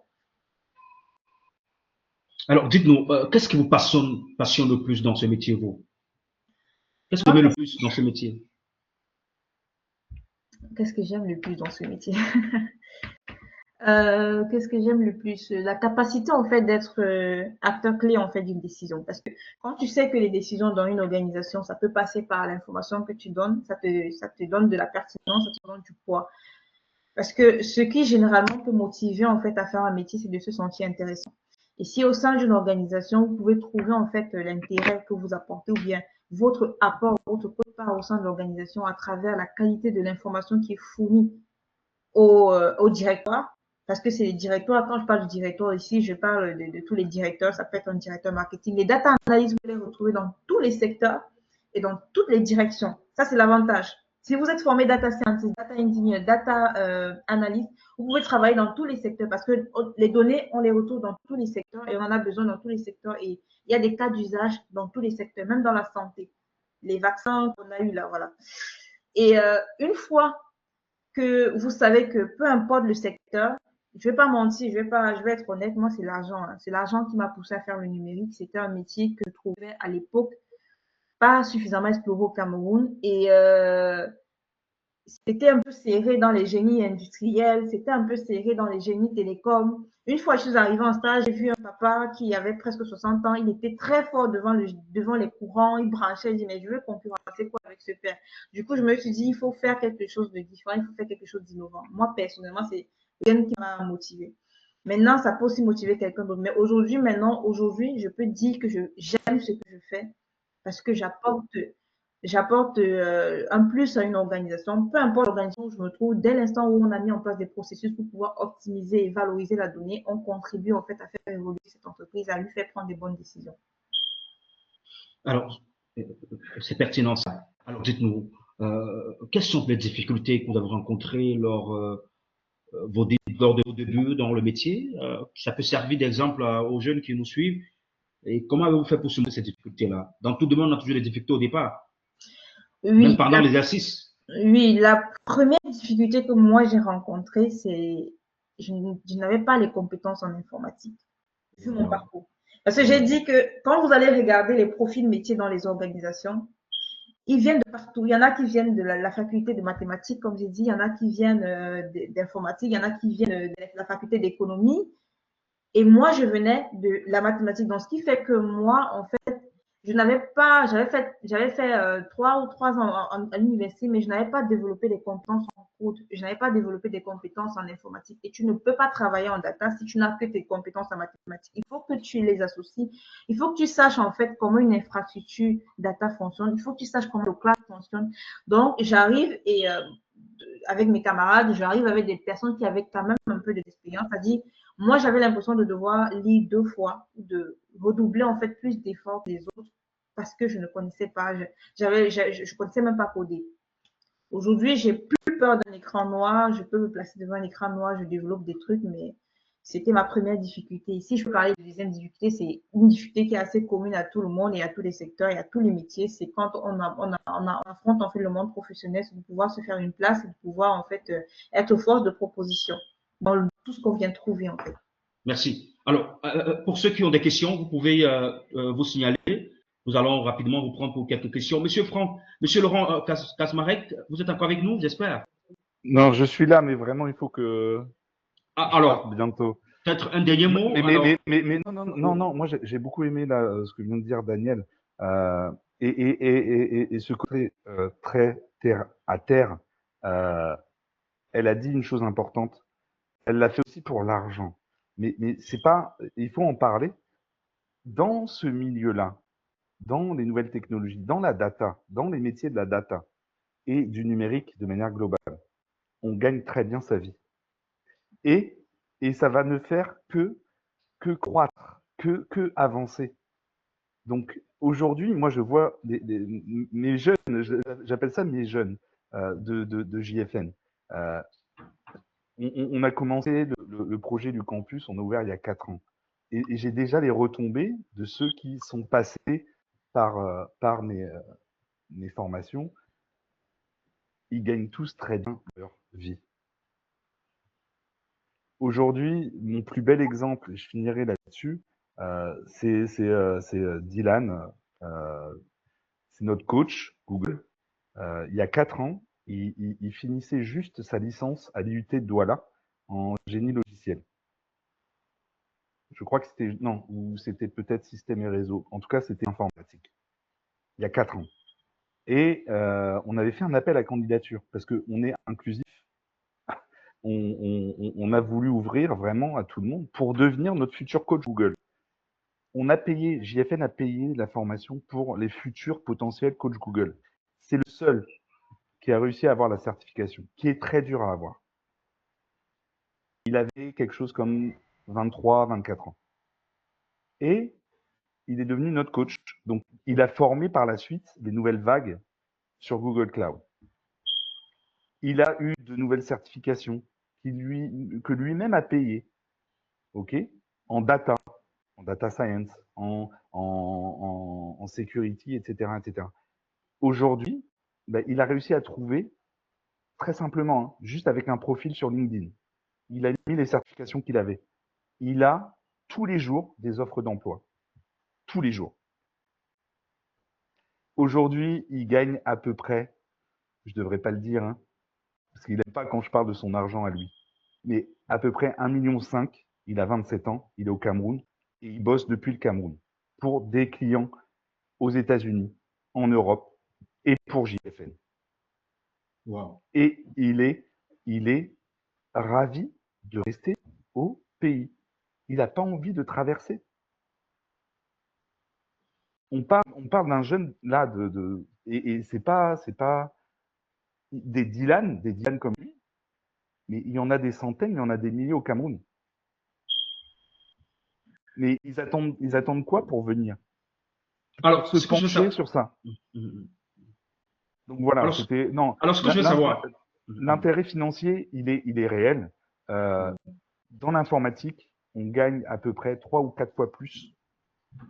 Vraiment, hein, 3 ou 4 fois plus. Je parle au Alors, pays que les autres métiers. Alors, ce que je veux savoir, pour ceux qui nous écoutent actuellement, ça veut dire on n'est pas, je veux dire, très apte à la mathématique, à l'informatique, à tout ce qui touche un peu à l'ingénierie, au métier, au fait, aux matières scientifiques. On doit absolument éviter le domaine de la data, c'est ça? Non, tout à l'heure, on a parlé Il y a de tout. on a parlé des data protection officers, c'est des juristes. Oui, bien sûr. Okay. Il y a aussi ceux qui font la gestion, ceux qui font. Oui, on n'est pas obligé d'être technique, on n'est pas obligé d'être Il codeur y a les PMO pour travailler data. dans le numérique. Super, Oui, super. Les chefs de projet. Non. Les voies sont multiples, mais toujours connectées après à un système d'information. Super, tout à fait. Merci. Merci, Monsieur Laurent Kazmarek. Je dois vous laisser. Merci, C'était un plaisir. Merci. Un plaisir. Au revoir. Merci, plaisir partagé. Hein. À bientôt. Au revoir. Au revoir. À bientôt. Au revoir. Madame, voilà, on reste avec vous, Daniel Audrey Machekam. Alors, dites-nous, pour ceux qui veulent se lancer dans le domaine, quels sont les prérequis, quelles sont les prédispositions, les outils, n'est-ce pas, à prendre en compte pour se lancer véritablement en quelques mots? En quelques mots, si je dois parler d'outils en dehors des compétences que j'ai déjà citées, à savoir les mathématiques, Effectivement. Ouais. je parlerai des soft skills. Il faut vraiment avoir une veille, en fait. Parce que quand moi, par exemple, j'entrais dans le domaine, on parlait de business intelligence et en moins de 5 ans, on est déjà en train de parler de l'IA générative. Faut avoir une bonne veille, en fait. Parce que là, actuellement, si moi, je dors sur mes lauriers et que je reste sur mes acquis, ce que j'ai appris il y a de cela 2-3 ans, je serai plus compétitive sur le marché de l'emploi. Il faut avancer parce que c'est un domaine qui court et qui offre beaucoup d'opportunités et dont il faut pouvoir s'adapter, en fait. Ouais. Et comme on l'a tantôt dit, ce n'est pas que des... Moi, actuellement, je ne code pas. Je suis vraiment dans la partie gouvernance de données, je suis vraiment dans la partie process, projet. Je code pas, je suis vraiment dans la partie gestion. Pourtant, j'ai commencé en tant que... J'ai commencé un peu dans la partie technique, si on peut dire ça comme ça. Mais aujourd'hui, je ne code plus. Alors, pour la curiosité des uns et des autres, vous travaillez où concrètement et qu'est-ce que vous gagnez en termes d'argent, vous? Puisque vous avez dit que vous avez été attiré par l'argent, le numérique. Vous gagnez quoi concrètement? Combien? Pour être plus pragmatique. Moi, je ne serais pas très à l'aise de dire combien je gagne, mais je travaille pour un cabinet de conseil ici en France, qui existe aussi au Cameroun, c'est Deloitte Consulting. Et je préfère pas parler parce que moi, je suis payée par rapport à mon contexte. Généralement, pour ce qui est de la rémunération, ça dépend des contextes géographiques. Comment on paye un data engineer en France, ça ne peut pas être comment on le paye. Même un balayeur en France, c'est pas la même chose qu'un balayeur au Cameroun. Ouais. C'est un fait. Donc, les critères de rémunération dépendent de beaucoup de choses. Ça dépend du pays où tu te trouves. Quelle est la valeur que ton pays donne à ces métiers-là? Même si on comprend que c'est un métier qui est fortement demandé dans le monde entier, il peut s'avérer que dans notre pays, on en a rien à cirer.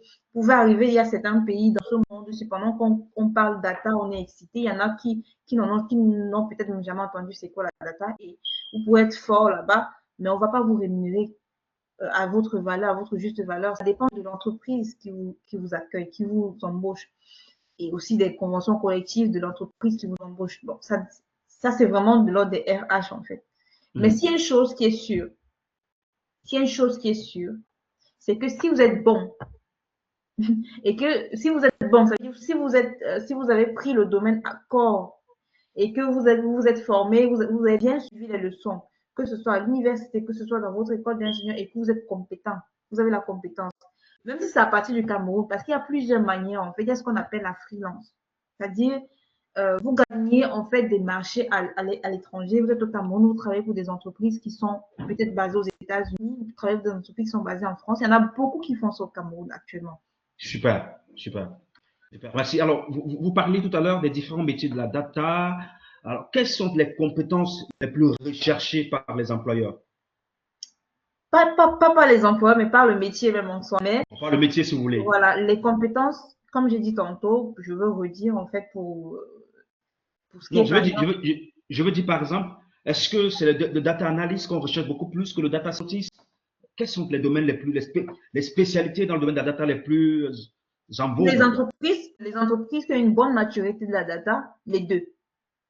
Data Ah, d'accord. scientist, data engineer, parce qu'en fait, il n'y a pas un qui est plus que l'autre. C'est un peu comme si on disait qu'on a besoin des médecins, on n'a pas besoin des infirmiers ou bien des aides-soignantes, en fait. Chacun a un rôle à jouer au sein de l'organisation.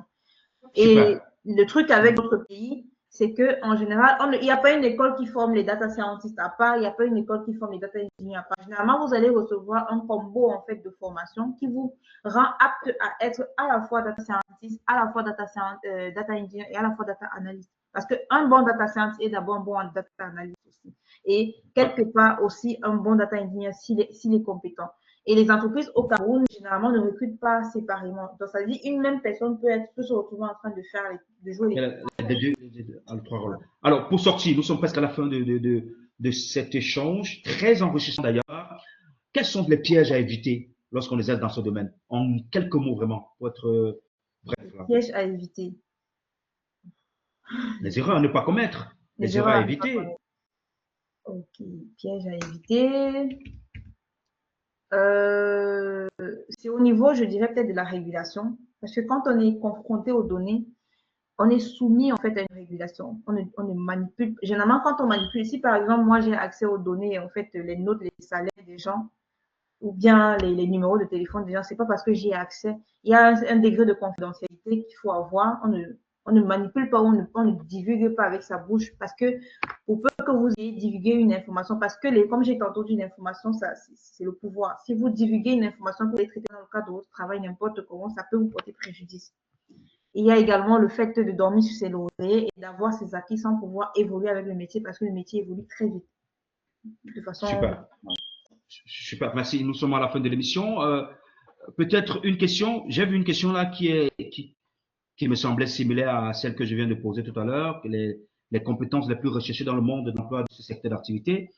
Je pense elle a répondu déjà. Voilà. Elle a Moi, il dit faut avoir que, des bases solides en statistique. C'est-à-dire, voilà, si vous aviez peur en mathématiques, faut vaincre cette peur-là, en fait. Il faut tout à savoir, fait. en fait, analyser, il faut avoir les bonnes bases pour calculer, pour faire les moyens, les théories probabilistes, en fait. Et associer, en fait, aux compétences et aux bases mathématiques également les compétences de code, de développement, Thank you. généralement. Voilà. Thank you. Thank you. Nous sommes à la fin de l'émission. Peut-être un mot à l'endroit de Studenma qui est le principal initiateur de cet échange, le talk métier, voilà, et qui aujourd'hui a voulu vous inviter à nous parler de la data. Alors, un mot à l'endroit de Studenmark. Merci pour Tu as décidé l'initiative. de révolutionner l'éducation? Je connais bien l'initiative, je connais bien le projet. Le fondateur, il connaît bien ce que je pense. Je trouve que c'est une très bonne initiative et que si on va comme ça dans tous les domaines, ça permettra en fait aux jeunes, surtout là actuellement, les gens viennent d'avoir le bac, c'est vraiment la saison idéale pour pouvoir faire connaître les métiers. Et le top métier qui est une initiative de Student Mark, ça va tout droit en fait dans cette initiative-là. Faire découvrir les métiers, faire découvrir les talents, faire découvrir les formations. C'est formidable. Super. Un mot pour sortir, un mot de fin, hein, pour sortir, un mot de fin. Un mot de fin, c'est que qu'on ne soit pas bloqué parce que je sais que une des difficultés qu'on peut avoir quand on entend ces panoplie de métiers, cette évolution, on peut avoir la barrière en fait de l'argent. Il y a beaucoup de gens actuellement qui vont au Canada, il y en a qui vont en France, il y en a qui vont dans les grandes écoles qui coûtent 1 million. Mais tout le monde est passionné, mais tout le monde n'a pas forcément ces mêmes moyens. Tout ce que je peux dire, c'est que sachez que même si vous aviez vous 50 000 comme moi j'avais à l'époque, vous pourriez également en fait monter en compétence sur ces domaines-là. Vous pouvez aller vous inscrire en Guayaquil dans la filière mathématique ou informatique et être concentré, bien maîtriser vos fondamentaux et compléter vos fondamentaux également avec de l'informatique dans un master à la suite en fait. Donc ça veut dire que peu importe en fait qui vous êtes et où que vous soyez, il y a les universités partout au Cameroun. Vous pouvez intégrer le cursus ou alors la formation dans n'importe quel cursus, à savoir à travers les facultés d'économie, à travers les facultés de mathématiques, à travers les facultés d'informatique, à travers les IUT, à travers les grandes écoles comme GFNS, l'école polytechnique de Yaoundé, de Douala ou de Marois. Donc les opportunités sont multiples à partir du Cameroun. Et même si ce n'est pas valorisé au Cameroun, ça sera valorisé ailleurs. Il y a une main levée là, une question. Quelqu'un veut prendre la parole rapidement pour poser une question? Ah oui, Il langage y a de une main. programmation. Langage de programmation, oui. Quel langage de programmation? En un mot. Il y a deux principaux langages en fait qui sont utilisés, à savoir Python et R. Et comme j'ai tantôt dit, ces langages sont utilisés à des buts analytiques. Parce que si vous pouvez installer, pour vous entraîner, hein, pour ceux qui veulent un peu s'entraîner et pour faire de l'auto-formation, parce qu'il y a aussi de l'auto-formation, on l'a pas dit, avec les Open Classroom, vous pouvez télécharger Anaconda. Anaconda est une distribution en fait de Python qui vous met en place un environnement et vous pouvez télécharger des jeux de données, même sur Google. Il y a ce qu'on appelle Google Colab. C'est gratuit. Tout ce que je vous dis là, c'est gratuit. Il y a Google Colab qui utilise Python. Il y a le langage de programmation Python, il y a le langage de programmation R. C'est gratuit, vous installez ça. Ça veut dire, avec Anaconda, vous avez les deux. Vous avez Python et vous avez R et vous pouvez trouver des jeux de données et vous entraîner en fait à développer des modèles de données, que ce soit de classification, de régression et tout. Merci. Merci infiniment, mesdames et messieurs. Ce fut un réel plaisir de vous avoir entretenu avec une invitée vraiment de marque qui a su nous édifier sur le domaine de la data. Je pense que au sortir, n'est-ce pas, de cet échange, chacun d'entre nous ici aura de quoi, n'est-ce pas, je dirais, chacun aura une idée, pourrait se faire une idée du domaine de la data. Merci infiniment Aussi, à je vais mettre le Daniel lien. Machkam, oui. Je Oui, vais mettre le lien de la vidéo que j'ai projetée tout à l'heure. Vous pourriez repartir voir ça en profondeur. Ça présente en fait le lien. Je l'ai partagé en fait dans le messagerie. Ça présente les différents métiers de la data. Vu qu'il n'y avait pas le son, là, vous allez entendre. Vous pouvez super. reprendre la vidéo. La vidéo. Voilà. Merci, merci, merci, merci. Merci également à Studentmark qui nous donne l'opportunité de nous retrouver pour ce grand moment d'échange. Je pense que l'Afrique tout entière est heureuse, n'est-ce pas, de cette initiative. Le monde entier va être secoué grâce à Studentmark dans le domaine de l'éducation. Aujourd'hui, on est à la maison, juste une petite connexion. On a la possibilité d'avoir des experts, des professionnels dans plusieurs domaines d'activité et on a l'opportunité de s'éduquer, de s'édifier. Merci infiniment à Studentmark. Merci à tous les participants qui ont compris les grands enjeux, n'est-ce pas, de ce projet. Studentmark, c'est un projet du présent et du futur. Et nous avons parlé justement d'un projet du présent, ou alors si vous voulez, d'un domaine du présent et du futur. Mesdames et messieurs, à chaque fois que vous êtes en face d'une situation difficile de la vie, dites-vous comme Nelson Mandela, soit je gagne, soit j'apprends, mais je ne perds jamais. Mesdames et messieurs, envolez-vous si vous pouvez. Si vous ne pouvez pas vous envoler, courez. Si vous ne pouvez pas courir, marchez. Au cas contraire, rampez. Je suis Patrice Kaji. Merci infiniment. À très bientôt. Au revoir. Au revoir.